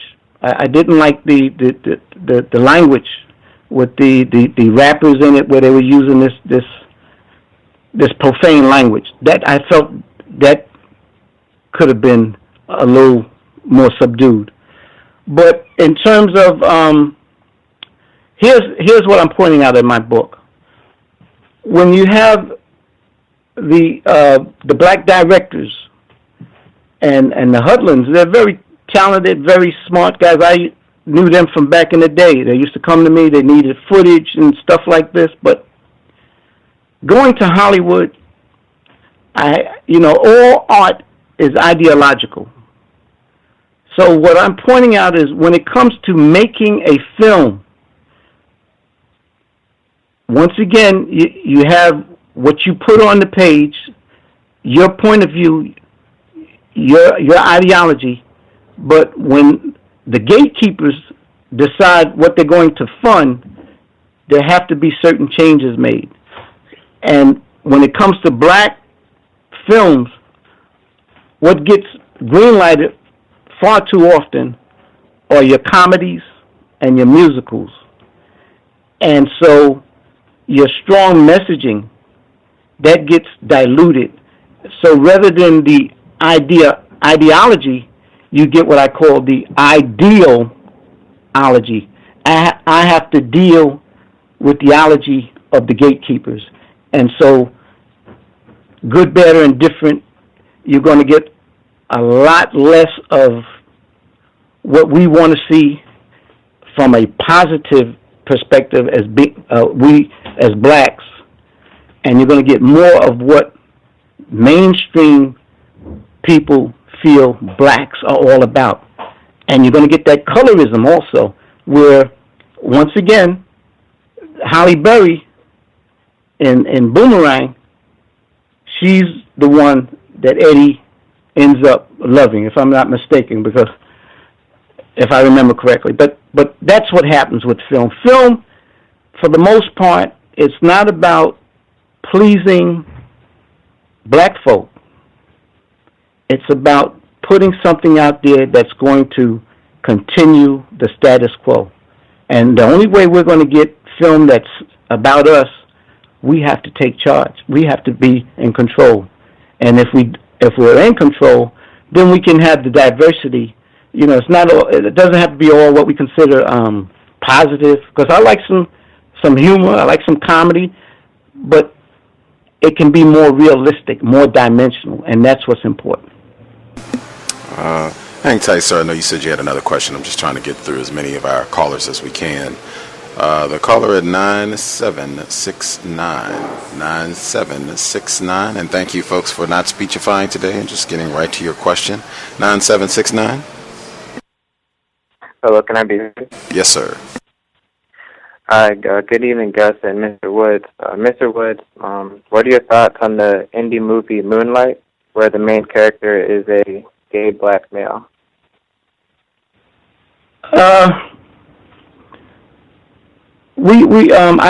I sat with Mike Dennis on Real Black. You can go to Real Black on YouTube, and Mike Dennis saw the film, and he knew in discussing it, he expected the trolls to come through and attack it. But here's the reality. I didn't see it, so I can't comment on it, but I will say this. The same way we fought to be respected as blacks and demanded our rights, we have a large segment of people who make up the LGBT society who deserve respect. If people want to condemn them for that, then they're not being humane. They're not being respectable. And if people want to quote the Bible or whatever religion or whatever book they call holy, we're all God's children. And for a film to get made like this, and I hear it's well done, Mike loves it, Someone for the New York Times said it may be one of the best films of the year. I think a great deal of credit has to go to people who are willing to make this film. 'Cause if you look at a lot of the dramas now on TV, one of the things that's part of the casting now is the homosexual relationship. So it's a reality, so we have to respect it. Those are the kind of films, to be honest, I'm not comfortable seeing. But if someone wants to, as I told Mike, if someone wants to be able to analyze something, they have to view it. And I try to take myself to anything I go to, and I try to be as objective as possible. And thank you for the question. May I ask one more question? Yes, sir. Okay. Mr. Woods, do you think it is problematic for black actors, directors, to be married to white people if they want to make black films? I may get in trouble for this because some people, I'm nationalistic, but I'm not. I happen to be half white, half German. What does that mean? You can have someone black as the ace of spades, and they could have white blood. This whole thing about race, it's a construct. And I don't want to say anything that may go against the grain of what this particular show is about, but I'm trying to be for real. This is all about divide and conquer. If people see that there's something that is the common thread of all, we're all human beings, and we stop seeing in terms of color, you love who you want to love. You love, that's what it's all about. You know, when I grew up, I was told not to bring a dark black woman in the house to marry, okay? So the thing is, when I brought it up before, it's something where a number of people who are married white, they get attacked, and it's said that they can't really put a black product out there because of their associations with who they're married to. It happened with Marcus Garvey. Marcus Garvey didn't even want light-skinned brothers to be a part of his movement. That's something people need to look into, the reality of it. So it's all about your consciousness. If you're making films where you're not trying to show blacks are better than whites, whites are better than blacks, but people are people, that is what we should be aiming for. But what we're caught up in this society, and that is what I believe the show is all about, addressing the deleterious effects of white supremacy, and that has to be addressed, then we have to discuss it. But I don't feel if someone is married to someone who is not of their race, if they have their head about them, if they know who they are, then it's not a problem. Appreciate that. Previous caller, retired firefighter, did you have a question for Mr. Woods? You should be with us. Greetings, everyone. Greetings to the guest, Mr. Woods. First, in a humorous way, I do recall this song that you were asking Gus about. It had a pretty upbeat tune to it. I remember that as a child. Ivan Dixon, who managed to get through the purge of the 50s, like Sidney Poitier and Harry Belafonte, didn't get all of the recognition that those two gentlemen received, but I always was interested in him. Malcolm X said the movie that he played in, Nothing But a Man, was the best movie he ever saw, something to that regard. I would just like to know your take on his body of work in front of as well as behind the camera. Well, I met Ivan, spoke to him. Ivan was a wonderful gentleman. He was a proud black man, but he knew what it was like, the difficulty he faced as a black man in Hollywood. When Spook, who sat by the door, was out there, he was not getting a dime when they were being bootlegged all over the city. He didn't even know who put it out. It was something that he didn't get a dime from it. But I spoke to Ivan and I thanked him as a person of color behind the scenes when he did Trouble Man and when he did Spook. There's a scene in Spook with Paula Kelly, if you remember, where she's this prostitute, and the character in Spook tells her, "This is how I want you to look," and he gives her this African garb, and Paula wears her hair in an African coiffed. He was saluting the beauty of the black woman, and if you look at Ivan's films, he did not put any gratuitous sex in his movies. And that was a tribute where he didn't want to exploit the black woman's body. It's sad. Ivan was someone who didn't enjoy more success, but he was a man of dignity, and I loved him, and he's sorely missed. That's the feeling I get also. Thank you, sir. Thank you. Appreciate that, retired firefighter.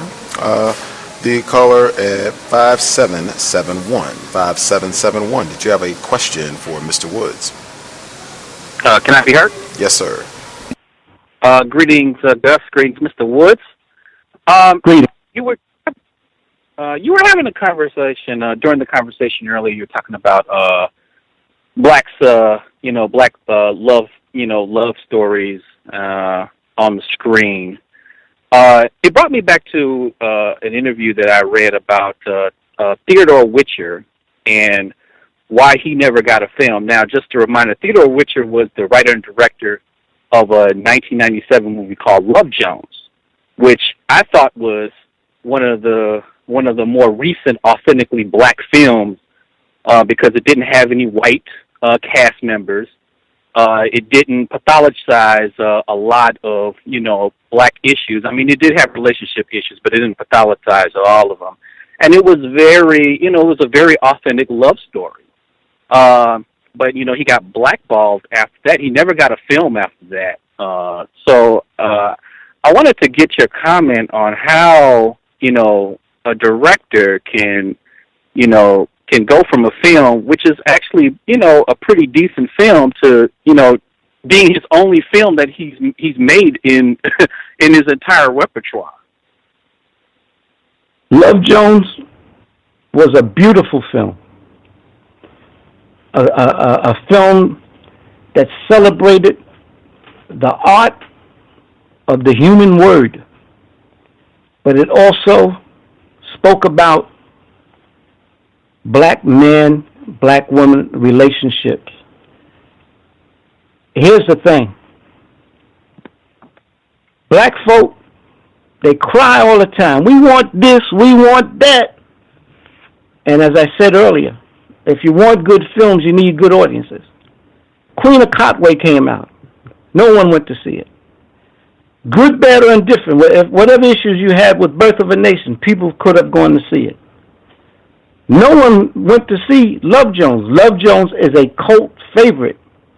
But see, if they make a film and it doesn't strike box office gold, we don't get the chances others get. If we're lucky to make a film and it doesn't make a lot of money, it's sayonara.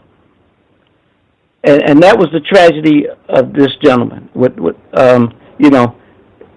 Others, they can come out and make something that doesn't do well, they're given another chance. It's not the same with our black producers and directors. And it's important that, you take the great debaters, Aquila and the Bee. No one went to see these films. Very well-made films. And the only thing we're going to get that constantly gets made is this crap, because sadly, I think the audience has been dumbed down. We're not demanding quality, and we're not celebrating it. We're not supporting it, and I think that's what happened in this case.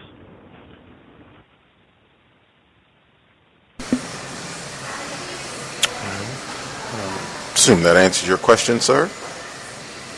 Yes, sir. Okay. Lashy, did you have a question for Mr. Woods? You should be with us. Hi, good evening. This is Lashes calling. I have a question for the professor.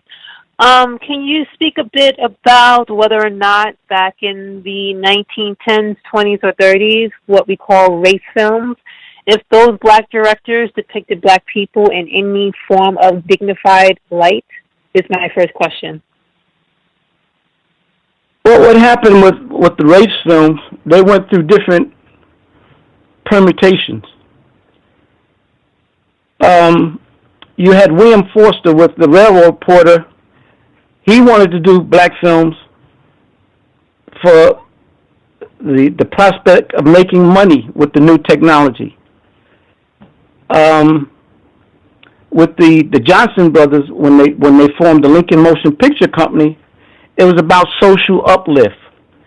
And the film that really started the movement is Birth of a Nation, which D.W. Griffith's film in 1915, where you had the reaction to that.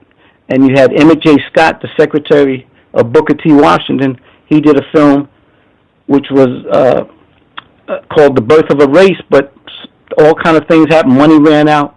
But there were attempts to address mainstream's imagery of blacks with race films. The race film industry started. Now, with the 30s and 40s, I call what happened with particularly the late 30s, early 40s, I call those films race movies, but they were actually, when you look at them and you analyze them, they were what I call blackface, films in blackface. They were white genre films with black stars. So as a consequence of that, you would have actors like Ralph Cooper, who would be called the Colored Gable. You would have Lorenzo Tucker, he would be called the Colored Valentine. So that's what you had. But there was, in some ways, what you were presented with was a contrast to the popular image in mainstream films of blacks as mammies and butlers and servants and step and fetcher types. At least we had a more dignified image in the race films. But for the most part, you didn't get black culture in those films. Got it. As far as your comment on Queen Sugar, the show, so far Yes. there's one black male character who is extremely dark that is actually shown in a positive light. However, I was told there may be a twist in his storyline, but there's nothing confirmed yet. But so far, there is only one black male who is extremely dark figure that is only the positive male character in the show thus far. Have you seen the show? Yes, I watched all episodes. That's why I said thus far. He is the Okay, only so- character thus far. Okay, We don't well, know what the remaining episodes will have him morph into to be, but thus far he's the only one. Well, correct me if I'm wrong, because the person I was very elated to see someone who looked like him, dark like him, and so far I felt he was very positive, a beautiful image of a black man, is the one who is married to, not married, but he has the wife who's bipolar, and he's trying to help her out. That's the character I'm talking about. That is the only black male, dark-skinned character in the show that is in a positive light thus far. Yes, ma'am. Thus far. The only one. Yes. And I think that's very important. Yes, and let's hope nothing happens. Yeah. And Okay. two, as far as Ava DuVernay's products thus far, I too see that thus far she has done okay. She has done good. she hasn't turned me off, discussed me in any way. So we'll see how her trajectory goes as far as her career is concerned. As far as her veering off the do you have any more questions as opposed to speechifying? Do you have a question? No, that was my only question regards to race film. Oh, okay. But I just had an issue with the Ava DuVernay blanket statement that she is one of those black female directors who fall for the same okadoke of portraying black males in a negative light, when she has not done that thus far in her career. That's why I'm bringing it up as a statement. Therefore, I have an issue with that. And I just want to say, so far in her career, that has not happened. So please do not put her in that category, because she hasn't produced anything to put her in that category as being one of these black females who is highly, highly anti-black male. I just hate that whole blanket statement from certain black men. It's just uncalled for. It really is. Okay. I think that was a caller that made that statement. Hang on one second. I think it was a caller who made that statement. I would have to go back to clarify. I guess he's still here. He could restate what he said. I don't know if he said it was for the entirety of her career or if it was specifically to Queen Sugar. The caller... Actually, we have other people that have questions for Mr. Woods, so if folks want to address that down the road, that's fine. Mr. Woods, did you have a comment that you wanted to, any response that you wanted to get to all that before we get our next caller? Let me just say, having watched the Queen Sugar, what's important is this. As I said before, when you get images, you're going to get different people's subjectivities, their different gazes. We have to understand, when we get movies, there has to be, this is the one thing we've always demanded. When Walter White was bringing Lena Horne to Hollywood, he wasn't saying, I'm looking to eliminate the fact that we have black maids and black butlers.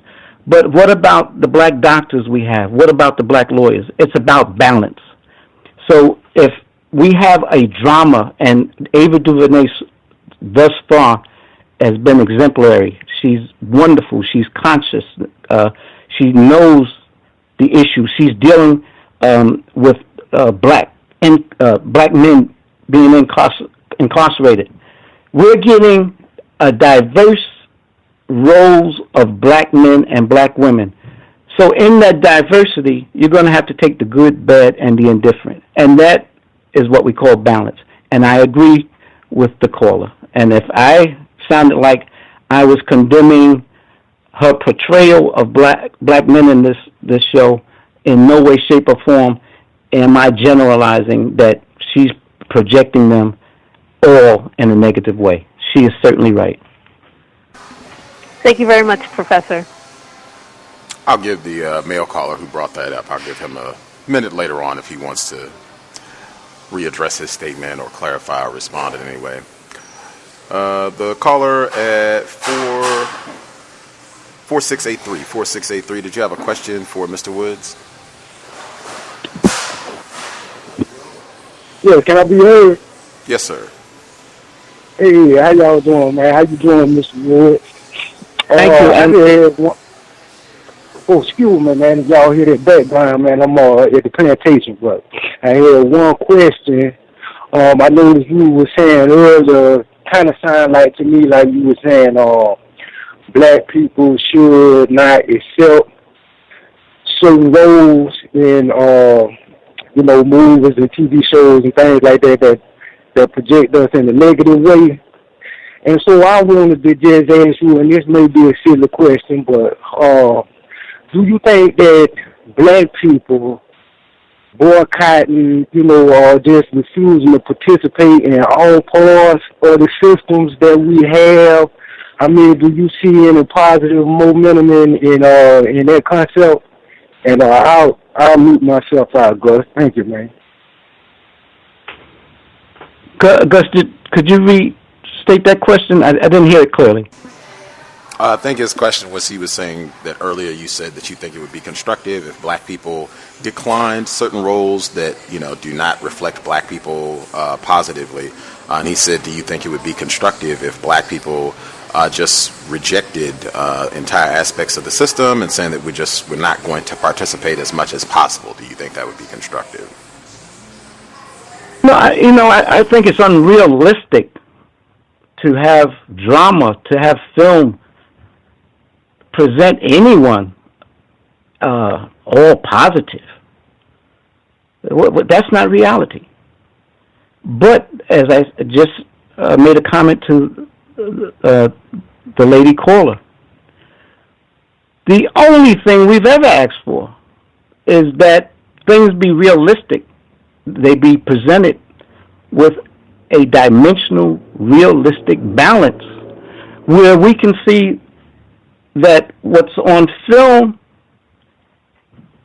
has a relationship to what we experience in reality. For too long, it's been one-sided, where it's been all stereotypes, tropes, negative tropes, where we just get the same old imagery.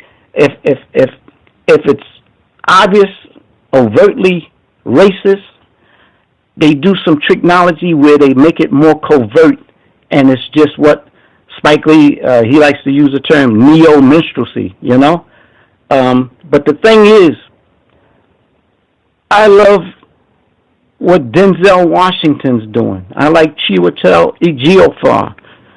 I love the stuff we get from Queen Latifah. I love Viola Davis. So long as I'm not being bombarded and inundated with some same old BS crap, and I'm seeing images of black men and black women who are about changing the conditions of their reality, dealing with the conditions of their reality, and movies are addressing that in a realistic way, then that's motion pictures that I think we can respect. I think that's what anyone would demand and hope for. I think that's the goal, and that's the idealistic objective. The caller at 3637, did you have a question for Mr. Woods? Hello. Thank you for coming on to the show, Professor. I just wanted to ask you about, first I want to ask you about Hallelujah. Was that the first all-black cast movie? It was the second. Hearts and Dixie was the first. Okay. Sound. And the sound, okay.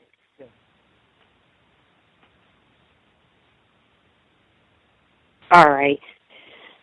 And that was and then that was a white writer though, right? Vigor?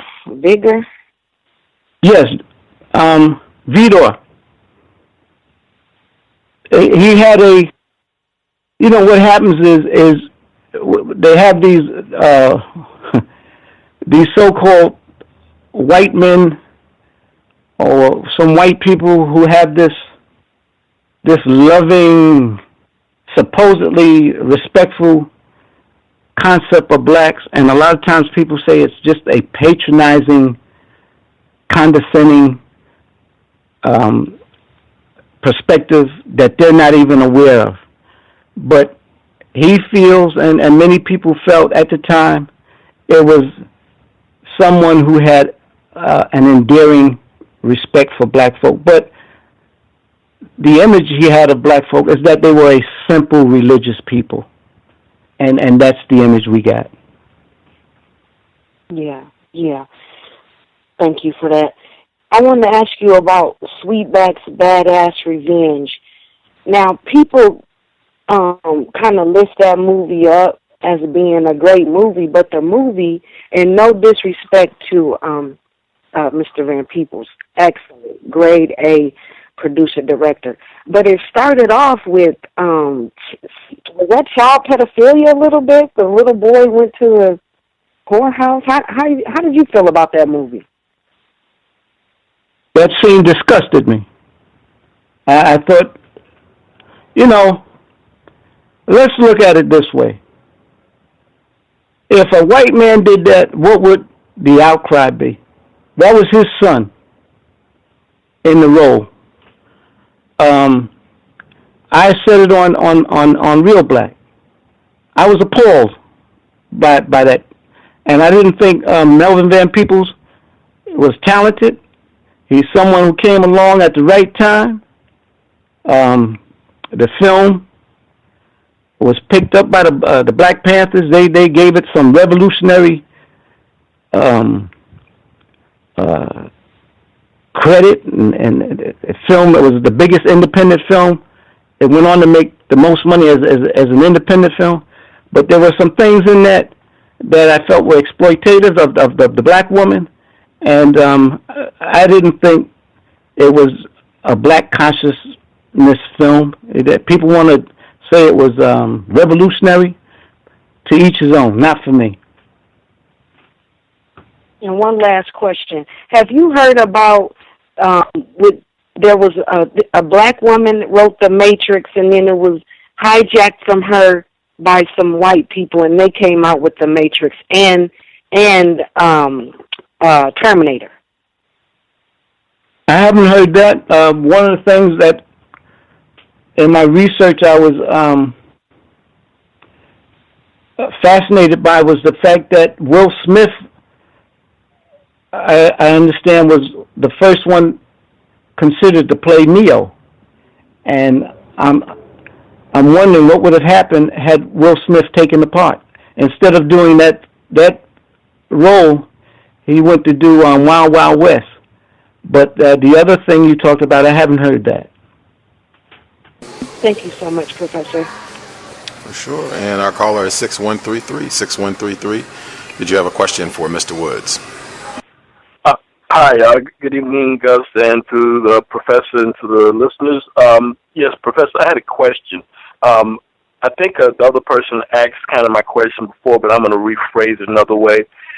My question is, with the technology we have available today with the internet, you know, people like Adam Sandler, he's making movies going right to the internet.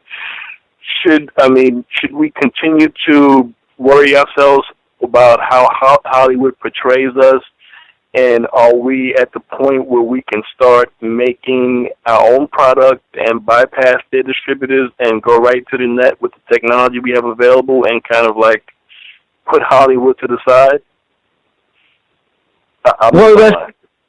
Okay. First of all, let me just say, from this point forward, just call me Charles. I'm Charles. Okay.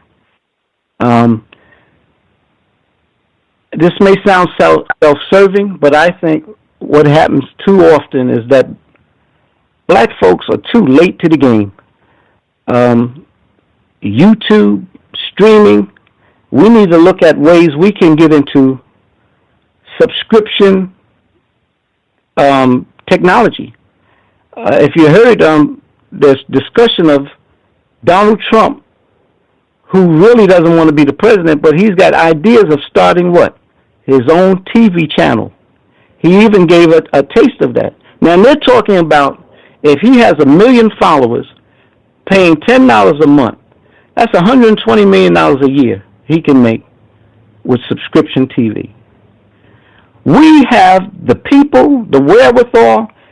As Adam Clayton Powell said, that maybe it's on YouTube somewhere, or you can look it up. He said, look into your hands. The power is in your hands. Black folk, why are we always complaining about this and that? We have the power. D. Park Gibson wrote a book, The $1 Billion Negro, years ago. We're so consumer-oriented. We need to be in the more production-minded. We can set up our own industry and put out.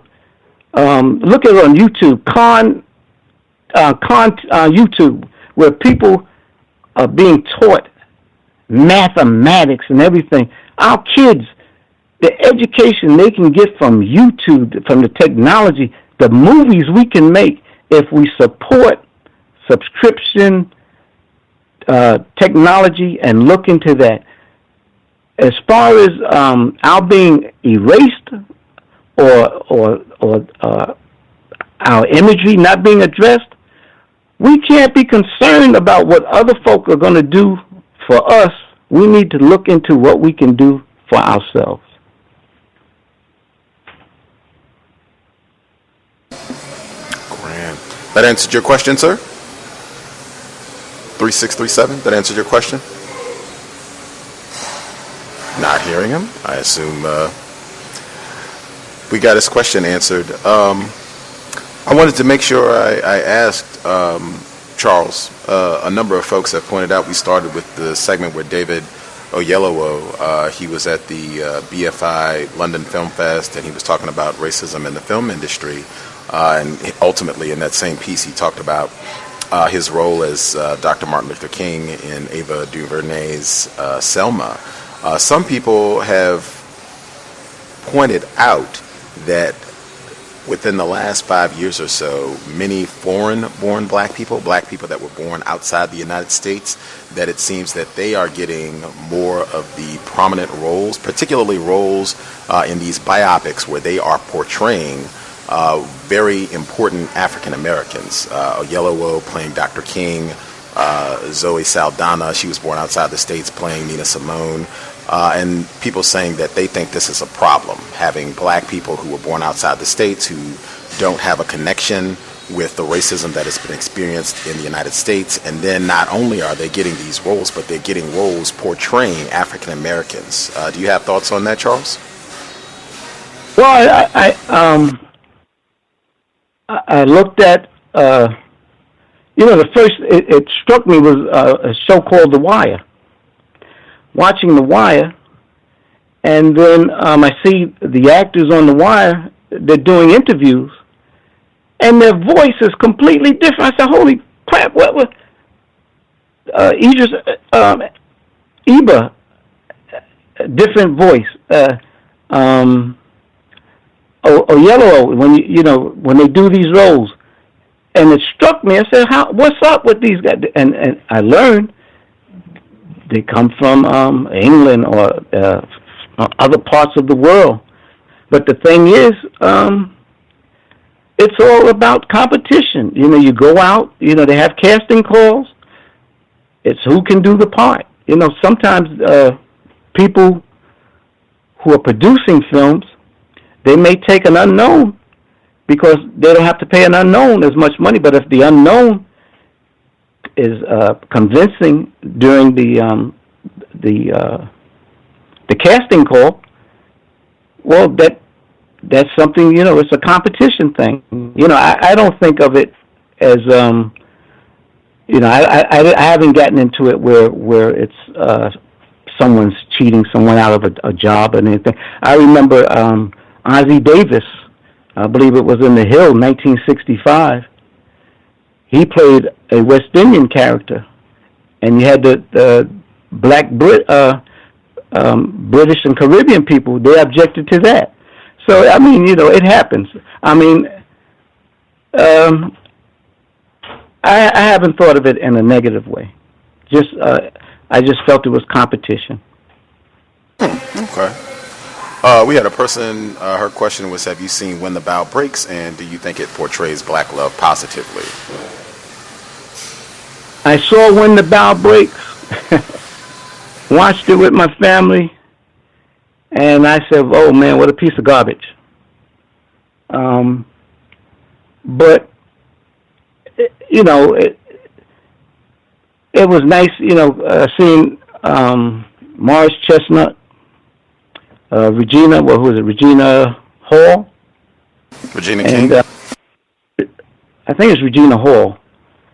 And this new actress. But it's this is what we get. When the Bow Break wasn't so much about, it was a black couple, but we get what I call films that are white movies in blackface. You don't have much of the black culture. You just see black folk who are living high. They're well paid. They're professionals, and a lot of people feel this is positive. You have this image of black folk who are upscale. But as far as the love thing, it wasn't much of the love thing as it was something dealing with some crazy girl. You had the same element in with the Beyonce film, where this woman is after her husband. You don't get the black love so much. You just get the black couple, but it's not a focus on black romance. Got it. Before we don't take up your entire Sunday evening, last question. One of our callers wanted to know, could you speak to Oscar Micheaux's work?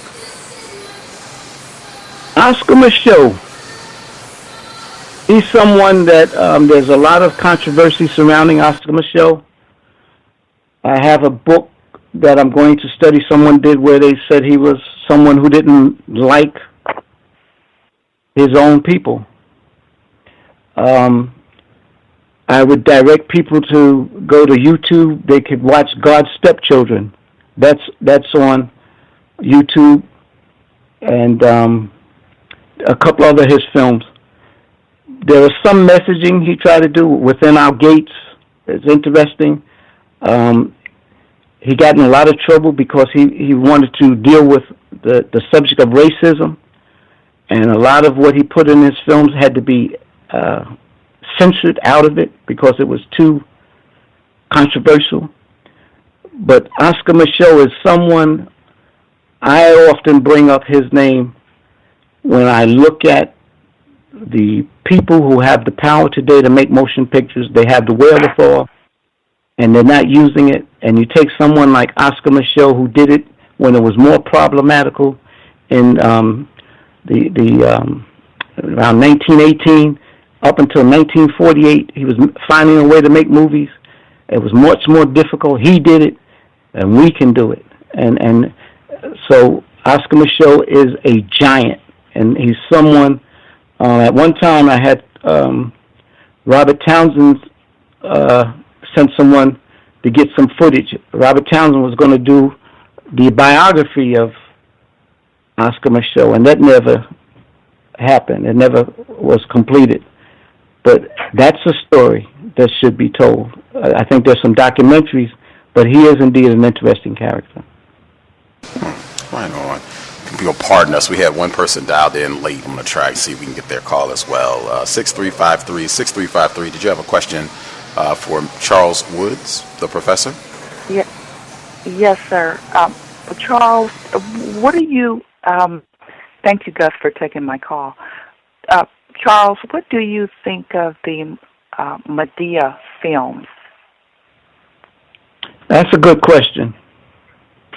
I was... we just did a thing. We're talking about Boo. I think Boo is out. And right quick, Tyler Perry poses issues because, you've had Frances Cress Welsing on this show, you tell me. And Frances Cress Welsing, she spoke about the effeminization of the black male.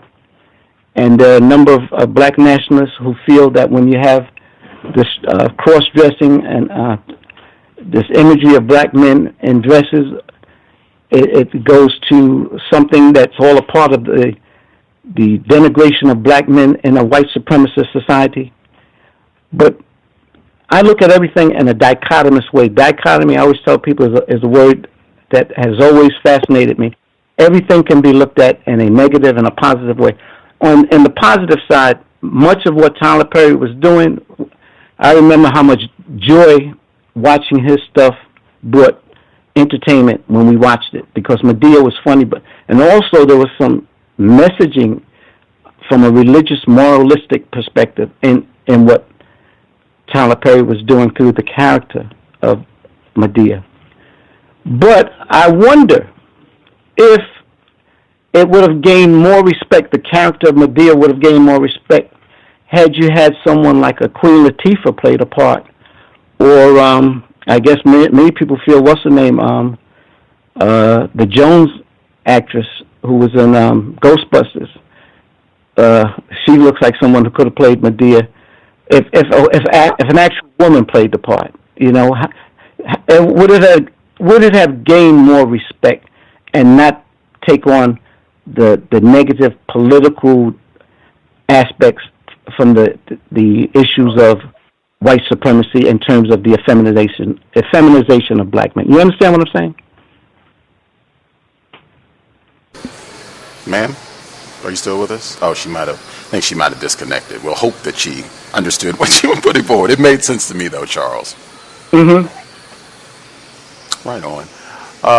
What I know, people can go to YouTube and they can see your regular installments with Mike D, Real Black, the YouTube channel. Where else would you encourage folks to go to check to get updates? You said you have the projects, the books that you're working on, March 2017. Where else would you recommend folks to just keep an eye out if they want to see what you're going to be doing in the future? We'll announce it on the channel. Let me just say, I got to give a shout out to my brother. I would ask people to subscribe to Real Black. Mike D deserves all the props in the world. This gentleman's taking me out of mothballs. I'm retired. I was retired and just trying to recoup. I've lost thousands of my documents, thousands of books, and I'm trying to just get things together. But Mike's taking me out of mothballs. He's allowed me a platform. I love him, and I love what he does with his channel. And I would ask people to check him out, subscribe, check out what we're trying to do there, and we will announce through the channel where we're going to be. We've done a number of things. We've done the Black Band cartoons, and we have some other things coming up. The channel would be a good source, and I'll announce the release of my books. But let me just say, Gus, thank you for inviting me. God bless, peace and blessings to all of the people who've called in. They're very knowledgeable, very respectful, and I just want to say we're all in this together, and I just love what this is all about and what it can be, and I hope you have all the success in the world with what you're doing.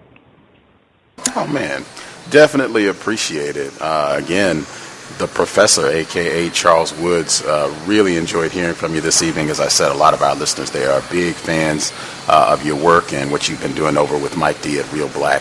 Thank you so much for sharing with us this Sunday evening. Hopefully we can have you back on the program in the future, certainly to review some of your written material and just to get some of your thoughts on other film projects, television works that come out in the future. Well, thanks again, and peace and blessings to everyone. Absolutely. Take great care of yourself, sir. You do the same. For sure. Good evening. Good evening.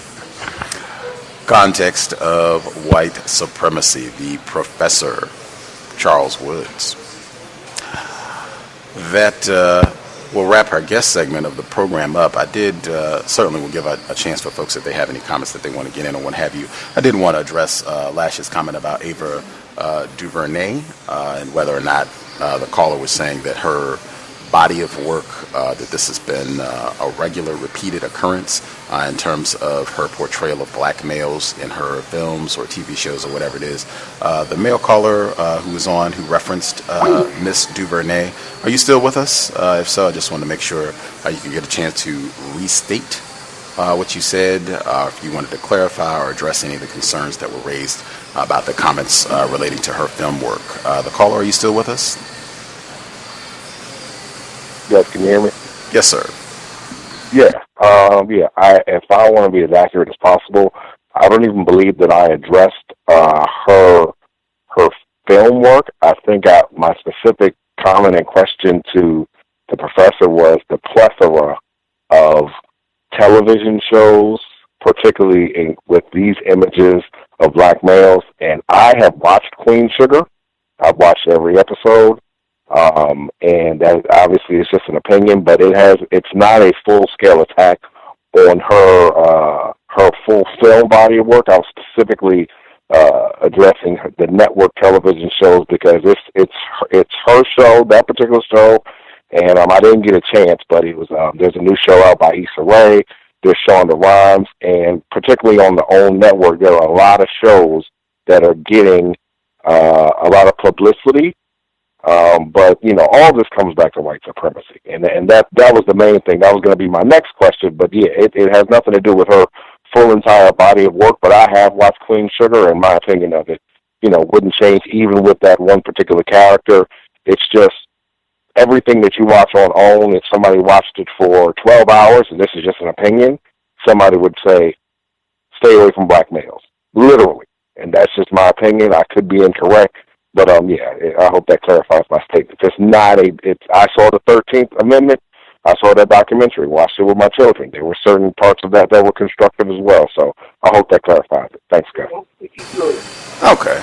Appreciate that. Lashes, if you have a follow-up, feel free. I haven't seen Queen Sugar, so I have no comment at all.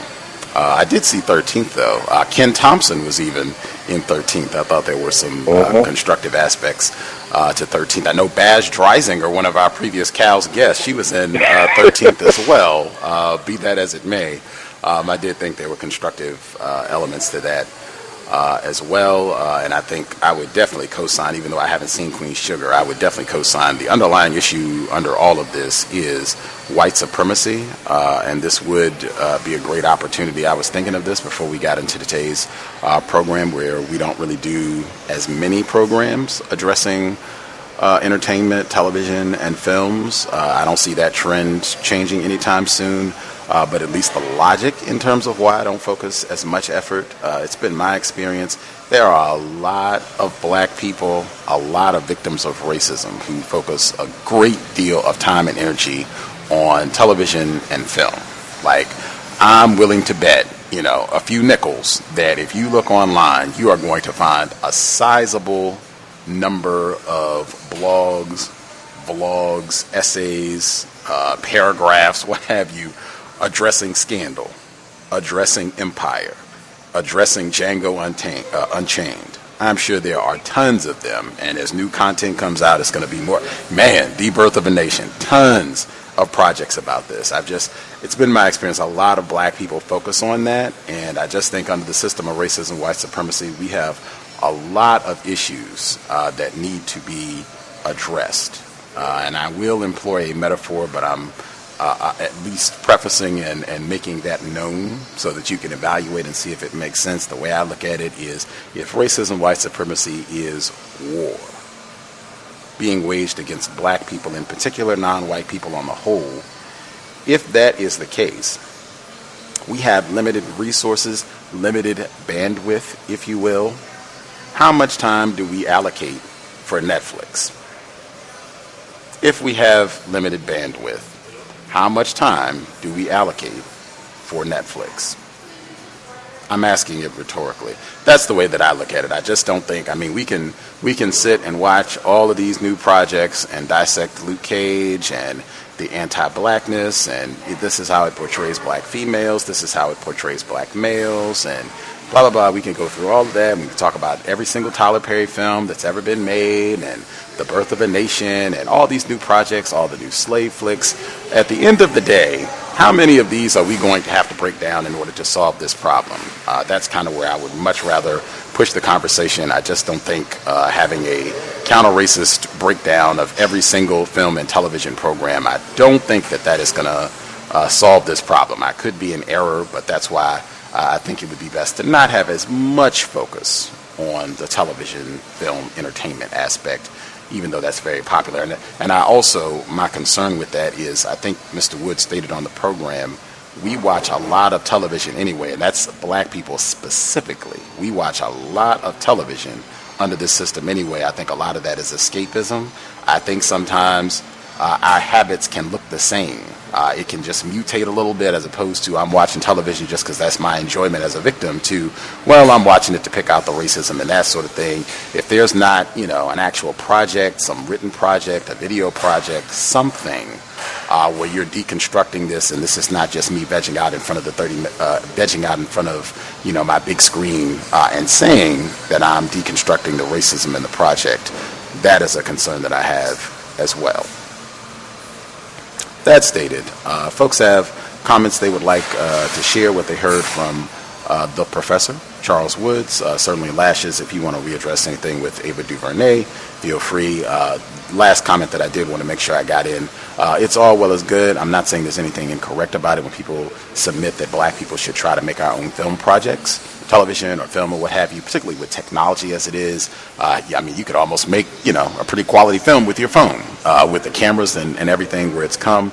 That's all fine and dandy, but I don't think it can be understated the interference that you will get even if you attempt to do things that way. That's just what the system of white supremacy, racism is about.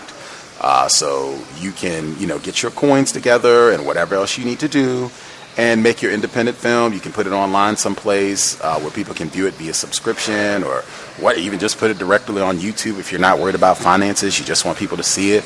That's fine. You can do that, but you're still going to have racist interference in trying to get those projects out. And that's just something I think is extremely important to not lose sight of, to not minimize, to not obscure as though that's not a relevant factor as to why more black people don't get out and do these projects. Yes, I think it would be constructive. I think it would be a benefit. Anyone listening to this program, if you have an idea about that sort of thing, get active. We need more black people to be active and not be spectators in dealing with this problem.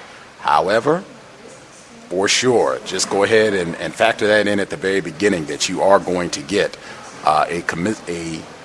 you will get a relevant amount of interference if what you're doing is constructive. Period. Folks that are with us have commentary they would like to share, anything they heard from Mr. Woods. Line should be open. Feel free.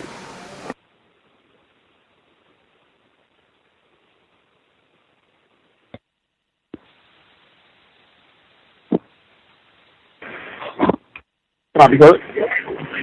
Yes, sir. Yes, very good show. I learned a lot. What you just said was very true.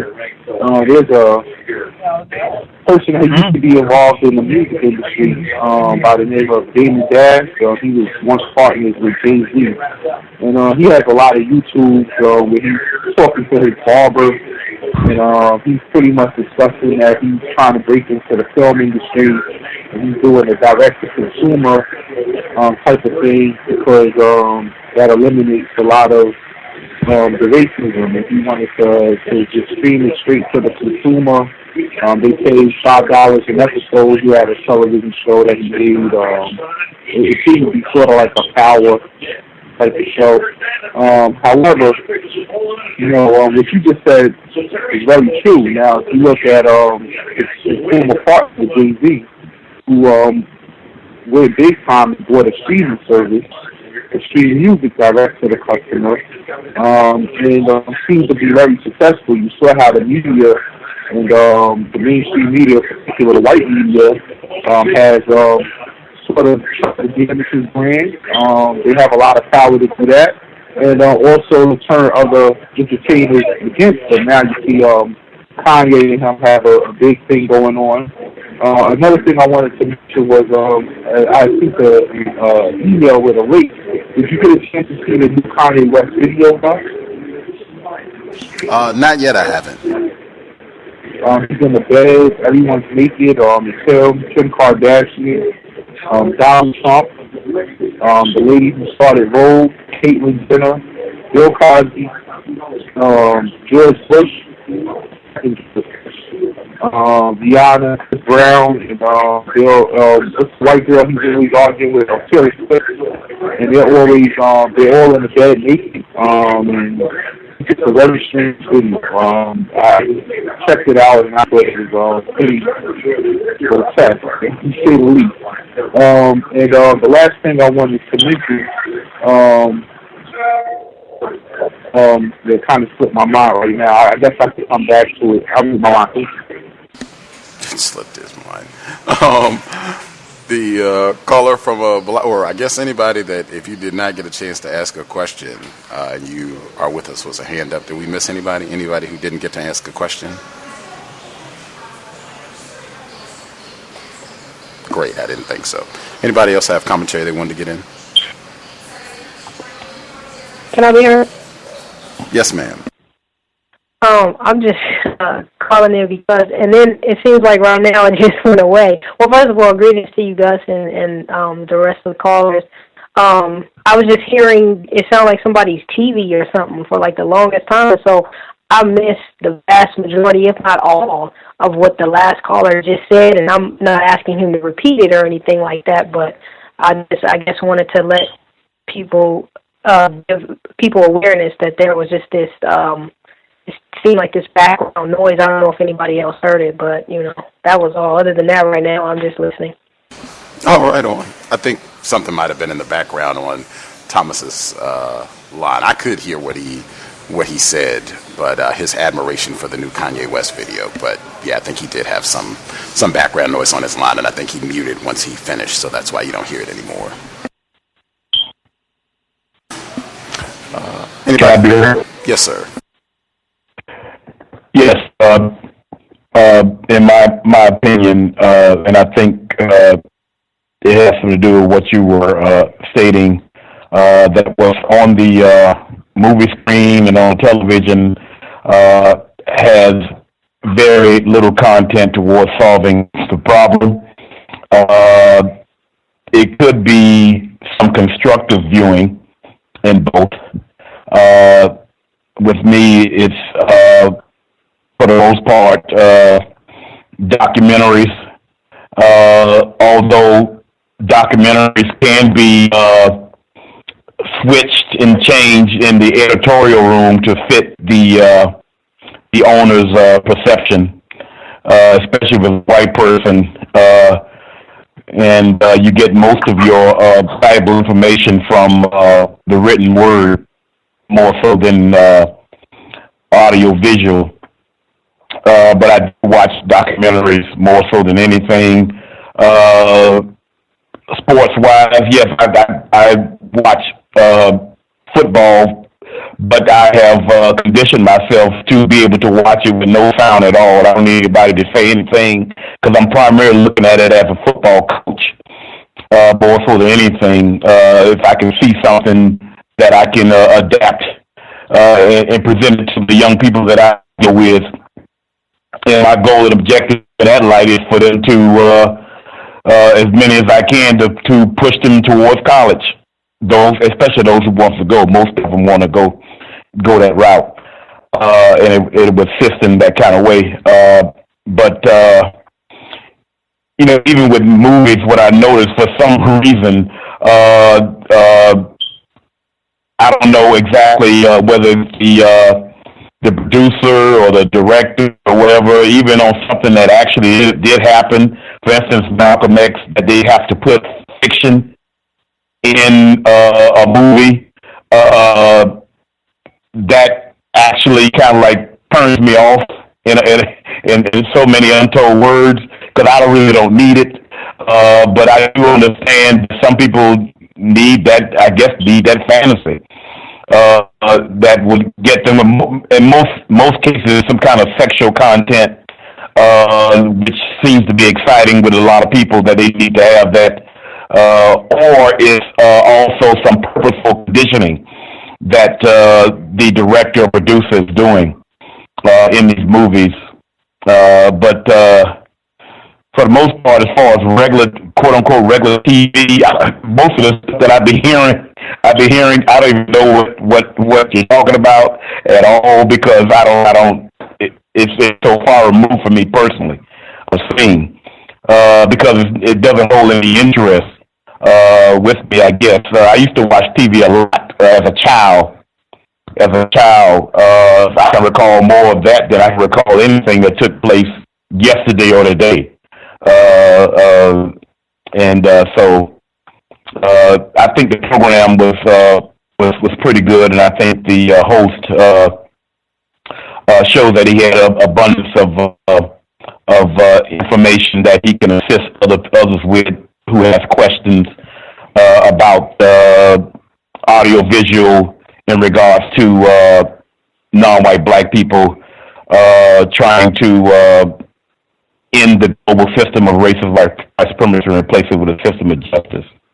I was kind of curious that I don't think he really did focus on the definition that you commonly put out there. I don't think he really focused directly on it.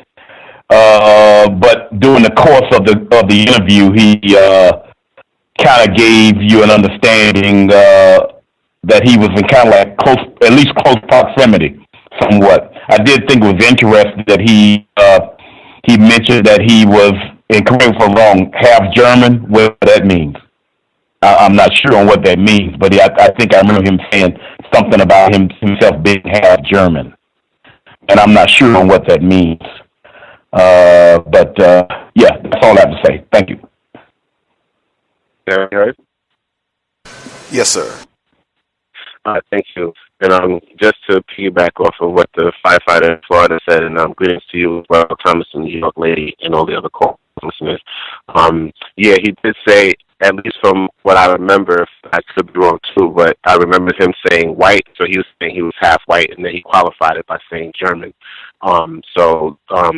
I think also, excuse me, I think the fact that he is half white might have informed some of his views as far as when he was discussing that he said, at one point he said that in his mind the only race is the human race, and he took a very humanistic approach to the way he deals with people. And even though I think he has a real good understanding of the way the system of white supremacy functions, especially in cinema, I think this was a highly constructive. But I think that some of his views, as far as that's concerned, would be informed by the fact that he is half white. Also, I thought that the black male who was talking earlier about what he was seeing in cinema as far as just anti-black male, I guess, stance in general as far as how it's being portrayed, I totally agree with him on that. I actually was told about Clean Sugar by a coworker who said that it was supposed to be really good, and I don't really watch that much television myself, but I attempted to sit through the first episode, and as soon as I saw Bettina Wesley's character with a white male, that did it for me. I couldn't even stomach it, and I said, I'm not going to even, support it any further, and I just stopped it from that point forward. So I haven't watched it, even though I've heard that there's a lot of good info as far as good perspective, as far as some of the counter-racist information that's propagated in the cinema. I just can't do the mixed-race relationship.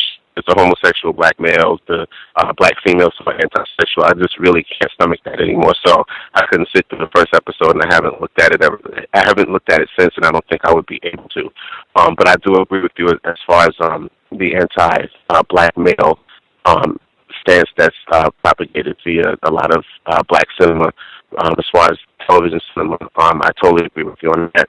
And I just think he had a lot of great views as far as just his insight to things, the information he conveyed. I'm really glad. Thank you so much, Gus, for getting my question in about Oscar Michaud, because I'd never really heard the perspective of him not liking his people before. Because what happened was I had gone to a film festival in the Trenton Film Festival in New Jersey, and they actually had a documentary on Oscar Michaud, and they showed about two of his films, and then they had a question and answer period where they had some people who were college professors and studied him and wrote papers on him and stuff like that, and they discussed him, and that never came up. So when he put out the idea that some people felt that he was somehow anti-black, which was not something that I had seen or heard about, that was the first. I'm going to look into that now that he brought that up.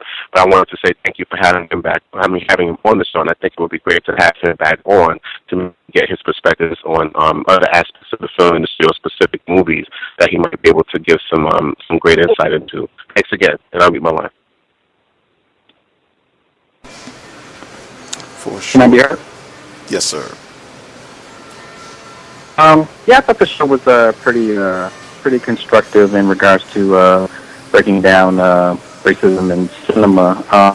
I'm just more interested in how these films, get about on the screen and the issues that certain black directors and writers do, get in trouble when they try to put an authentic black film out there.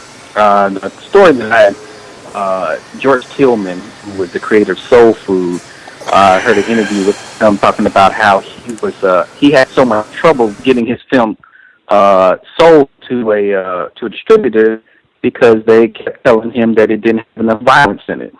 So that was a pretty interesting story. One thing I did want to ask the guy was, and it came to my mind as he was leaving the show, but why did Spike Lee create Chirac? That was one thing that I wanted to ask, because it just baffled me on why Spike Lee even did a movie like that. So that was something that I just thought about when as soon as he got off the show, but probably ask him next time he's on. Album my line.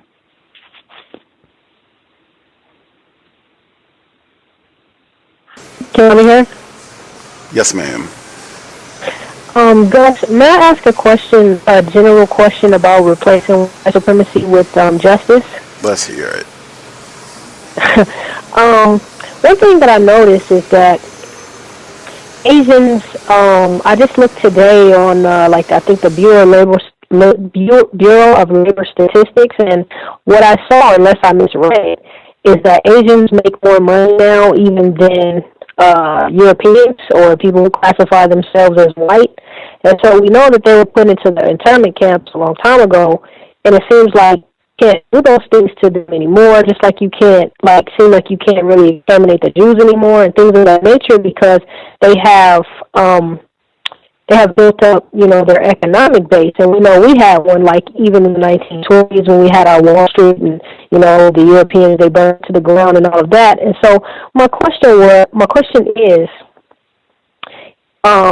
I may even be wrong in saying that you can't do X, Y, and Z to Asians or whoever, because we know that the world economy is controlled by, people who classify themselves as white. But I'm just seeing that, those things are happening to them anymore, but yet we're still being abused. And so my question is this: do you think that it would be constructive to study what the Asians have done to get to where they are economically? It's just soaring. And if it would be constructive to study that, do you have any suggestions to how one might go about that? And I'll mute my line. So, and real quick, not just you, but anybody on the line that can answer that question. I'd love to hear from everybody. If we have time, however many people we can hear from. And I'll mute my line. I think it would be constructive. Next question: how would you go about doing that? I'm sure there are a lot of books that cover what's happened with them economically, even current scholarship that talks about that. I think we've had some programs with individuals who classify themselves as Asian American. Elaine Kim, Frank Wu, they talk about some of that, the differences in how Asian people have the economic position that they do and being higher than that of black people, how they got in that position. Even there's a current article in the Seattle Times, came out within the last couple of weeks, and it was talking about diversity amongst what they call minority business owners, and they talked about how Asians are treated like white people when they go to the bank. Black people are not. Especially black people. They included Latinos as well. Latinos are not treated as well as white people. They're not treated as well as Asians, but they're treated better than black people. And black people are treated worse than everyone when they go to the bank. And they were explaining how this is a big part of why there are a lot of Asian businesses in Seattle, very few black businesses in Seattle, and very few black people in Seattle as well.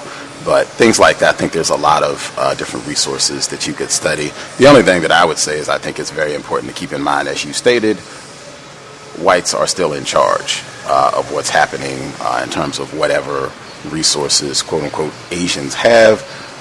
Racist man, racist woman allow them to have that and can take it back if they decide to do so. I think that's important context to kind of keep in mind. I could be in error, but I'm sure there are a lot of resources, some, as I stated, that we've covered on this program, and many that we have not.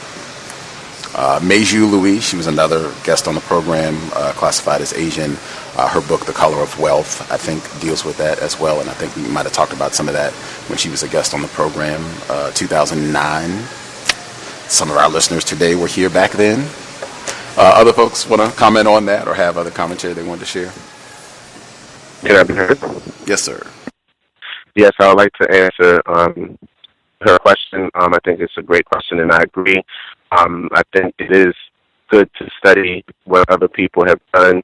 I've studied the actually Chinese, and I've studied the Jews. One thing I think we can take from the Jews is just how they deal with each other. They do not mistreat one another. Even if they don't like that other Jewish person, they will not do something to financially or in any other way harm that Jewish person. And if we could take at least that form of behavior modification and start treating each other that way, I think we can start making some serious headway. With Chinese people, I think they've done a lot of things because they function differently. A big game that they play is Go, and the game of Go is based on controlling time and space and controlling land and resources, which is, I think, more of how chess is played. And like with China, they actually brought up all of the rare earth mineral sites in the United States like 20 years ago. I saw a documentary from PBS where they said that the United States only has one rare earth mineral site that the United States owns. All of the other ones are owned by China. And it took them 20 years to understand the importance of rare earth minerals. So, yes, I agree with Gus emphatically. White people are in charge. But the way the Chinese people function, they just think differently due to how I think their cultural mindset's a little bit different. Also, China's in the process of changing the monetary standard to the gold standard versus the debt-based standard that the United States has in place at this time. So they're making serious strides. That's something that Muammar Gaddafi wanted to do, and it was the reason he was actually taken out was because of his wanting to go in that direction. So they're actually fulfilling what he wanted to start with the African continent, which would have changed the economic condition of African people literally overnight. And of course that couldn't happen, so Gaddafi is dead today. So yes, I totally agree with Gus. Yes, they are people that should be studied to see what they're doing and what they have done to facilitate change for themselves in the system of white supremacy. But never forget that white people are still in charge, and there's a lot of things they can do to make things change in the directions that they wish to see them go whenever they see fit, until we come up with a holistic model of transforming the system on a planetary scale. Thank you, and I'll mute my line. Can I be heard? Yes, sir. Oh, okay. I heard the echo. It might have been I thought it was somebody else. What comes to my mind is the two means that the racist white supremacists use against non-white people: deception and direct violence. Now, I would say, and the term Asian is a very broad term, because I would say there's a lot of people who come under that title, so to speak, that are non-white black people. But nevertheless, I would say that what I think the lady was speaking about is people who identify themselves as, let's say, Japanese or Chinese, something like that, of that matter. Now, they may not be, they in my opinion, they're not as deceived. They have more of a level of some sort of codification that they exist with one another, that they rally around, more so than I would say non-white black people do on a global basis. But I do recall on August 6, 1945, on the might that has been used over them in Hiroshima and Nagasaki, for one example. Also, there are no Chinese naval vessels in close proximity to where white people exist at, but there are white people who have more materials in close proximity to where they reside at. I think I heard someone says that white people are still in charge from that standpoint. I also use the example that Mr. Fuller uses. Non-white people are born in prison. Some of us as inmates in this prison called racist white supremacy, due to their more proficient interaction amongst themselves, provide better conditions in some cases, but nevertheless, we're all still in that prison, in my mind, and white people are in charge. hopefully I'm understood on what I've said. Thank you. Just wanted to make sure I added they have military bases in some of these quote-unquote Asian countries, put that in quotes too. They have unwanted military bases in some of these countries, quote-unquote, right now. I just wanted to add that. And I also wanted to make a statement. I think it's probably easier to think in a logical, constructive manner if you are a non-black, non-white person, because you are subjected to less abuse, less terrorism than the darker people. Hopefully that makes sense. I think it's easier to think in a constructive manner because you are subjected to less terrorism than the people that are classified as black. Statement. Anybody else have any final comments they want to get in? Can I be heard? Oh, go ahead. Hello? Yes, sir. Good evening. I wanted to say you're absolutely right. Right in between China and Taiwan, to secure the people that make the iPhone and everything in Taiwan, it's becoming a Chinese state. U.S. has an aircraft carrier right there to protect them, pretty much to keep China on notice, and they do certain drills to impose a threat to the U.S. aircraft carrier, but, they don't have any aircraft carriers of their own, so they're pretty much on U.S. to wage an air war against China at any time. They also have an aircraft carrier in the Philippines, and you see the President Duarte, he said earlier this week he wanted to get rid of the U.S., so he kind of went back on that. I'm sure he got some pressure from Washington, what exactly that would mean to the Philippines. Also, the Asian countries, those people come over with a nationality. They have certain trade agreements with the United States. The United States makes a lot of money in India. They make a lot of money in China, Korea, Japan, and in exchange, there are people who come over here. They're given certain loans to start businesses, depending on what they're coming over here to do. So a lot of these restaurants and stores you see coming up from the Arabs now, a lot of that is through these trade agreements if you look at it. But also, the United States does that. And don't forget, it's all about white supremacy. So, like this new trade agreement, the TPP, the Trans-Pacific Trade Agreement, that one will make China have to start growing all their food with Monsanto seeds, which will pretty much make them dependent upon the U.S. for their food source. And they tried to buy Syngenta from the Germans, which they denied China from buying. They pretty much put China in a box. And so don't think that the U.S. is just letting people come in and get certain things for nothing. They're going to get something at the end. It's all through the big people that really want things, not from the small whites. It's from as Billy Fuller would say, the most powerful white supremacists.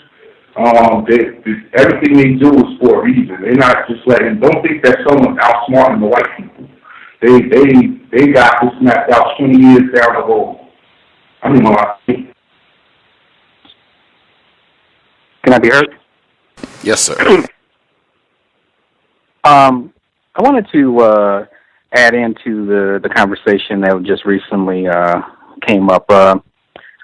My father's black, but I have a Filipino mother, and I wanted to give some perspective on Filipinos and Asians in total. The thing about Filipinos with other Asians is that, especially I would say Asians in total from their own countries, they are very less confused about white supremacy. I've known Filipinos who come here, straight from the Philippines, and they immediately understand what they're up against when they come to the States. It's interesting too when they talk about the term Asians, because there are Asians who aren't particularly friendly with other Asians. Like in Philippines, they hate Japanese people. and they don't get along with the Japanese people. But, and the one thing, too, about Asians is they have an advantage of having a homeland country, whereas Black Americans here, we don't have a country in Africa that we can go to, or, somebody that can support us in another country. The Asians, they have that, Japanese have Japan, and Filipinos have Philippines, and Chinese have China. So it's like, they can get extra resources from their homeland too, because I notice also with them, as with my mother, she always sends stuff back to the Philippines to help, to help her family and to help her people. So it's an interesting dynamic when I see, or when I'm, among, say my family, in the Philippines, compared to like when I'm, with other black people, say here in the States. It's a different type of environment. But like I said, a lot of Filipinos are very much, like I said, not the American Filipinos who grew up here because they're Americanized. But, the Filipinos who come here as immigrants, they totally understand what they're up against with racism and white supremacy.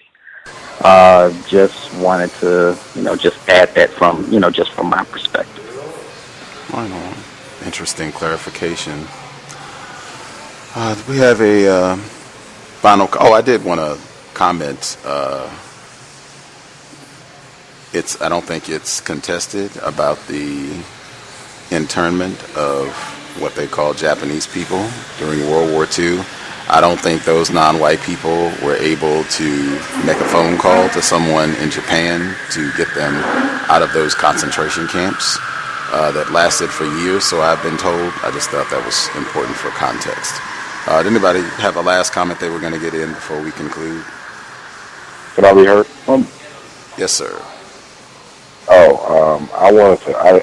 It slipped my mind, guys, but that film. I sent you a link. I know you get a lot of stuff, but that film, Loving, is getting a lot of publicity. It's critically, exactly. It's critically acclaimed, and I think it's going to be coming out for major distribution to probably early first quarter 2017. And I wanted to ask him specifically what he thought, how this film was attacking, how this film was going to be used as warfare in the system of white supremacy, because this film is getting a lot of publicity. And I do a radio show, and I actually had the guy that runs the Virginia Film Festival, and he talked about that particular film, but he did not talk about, he briefly mentioned it, but he was more excited about that film than the James Baldwin's I Am Not Your Negro film.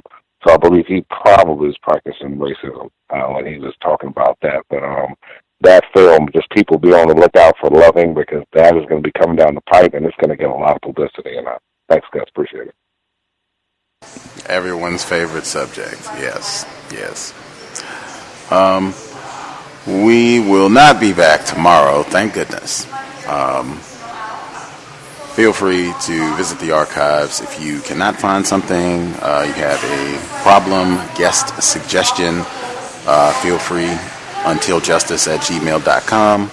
untiljustice@gmail.com. Hopefully we've had some constructive content over the past couple weeks. We will get ready to roll for this week. Just check the Facebook page. You can check the Black Talk Radio Network page for all the updates, program times, guests, all that good stuff.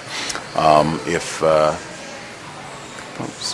thought there was one other comment. I'll share it. I'll post it via Facebook or Twitter or whatever it is. I did want to emphasize, just the enormity of that. That is like the grotesqueness of white supremacy, where you literally had millions of people, some of our listeners right now, while Mr. Charles Woods was speaking with us, who were like, man, I can't wait for The Walking Dead. I can't wait to see who gets their brains splattered out with a baseball bat. Like, just the grotesqueness of that, where that is not even normal. It's something to celebrate. Like, this is Jubilee.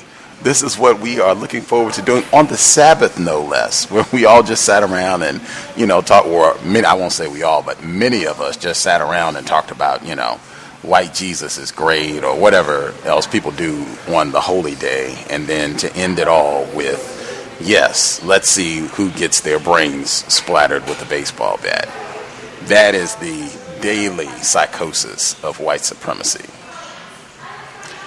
At any rate, thanks for everybody tuning in. Hope it was great hearing from Mr. Charles Woods. Hopefully we can have him back on the program. Thanks to the listener who helped get contact information. I had been badgered by many folks to get Mr. Woods on the program, and I couldn't find contact information for him. And one of our listeners, I said that I failed to get contact information, and she said, I'll see if I can track him down. She did, emailed, and there you go. So great teamwork from Cal's supporters. With that, as I say consistently, sobriety would be best under conditions of white supremacy. I'd say that's something else that gets normalized. Consumption of narcotics like cigarettes, alcohol, cannabis, whatever it is, like that's something that gets normalized in the system of white supremacy. Be alert to that. But I submit, hey, if war is being waged against black people in particular, non-white people in total, our counter-racist behavior should be reflected at all times in our conduct and the way that we conduct ourselves. And I definitely think being sober is a maximum important part of that codification, especially if you're going to be in a vehicle, driver, passenger, even as a pedestrian. You do not want to be under the influence and have that be the day that you bump into or pulled over by Daniel Holtzclaw, Darren Wilson, any other race soldier, badge or no. We are in danger and very vulnerable. As black people, males, females, children, you do not want to make yourself even more vulnerable by not being able to think logically and at your best because you are under unfortunately being hampered by some substance, as I said, alcohol, cigarettes, whatever it happens to be. That being said, we will wrap things up. Thanks for everyone tuning in. And Creator, we ask that you help us remain patient with other black people, victims of white supremacy. We ask that you help us remain patient with ourselves. Remind us to demonstrate the highest levels of black self-respect at all times, in all places, each and every time we are in contact with another black person.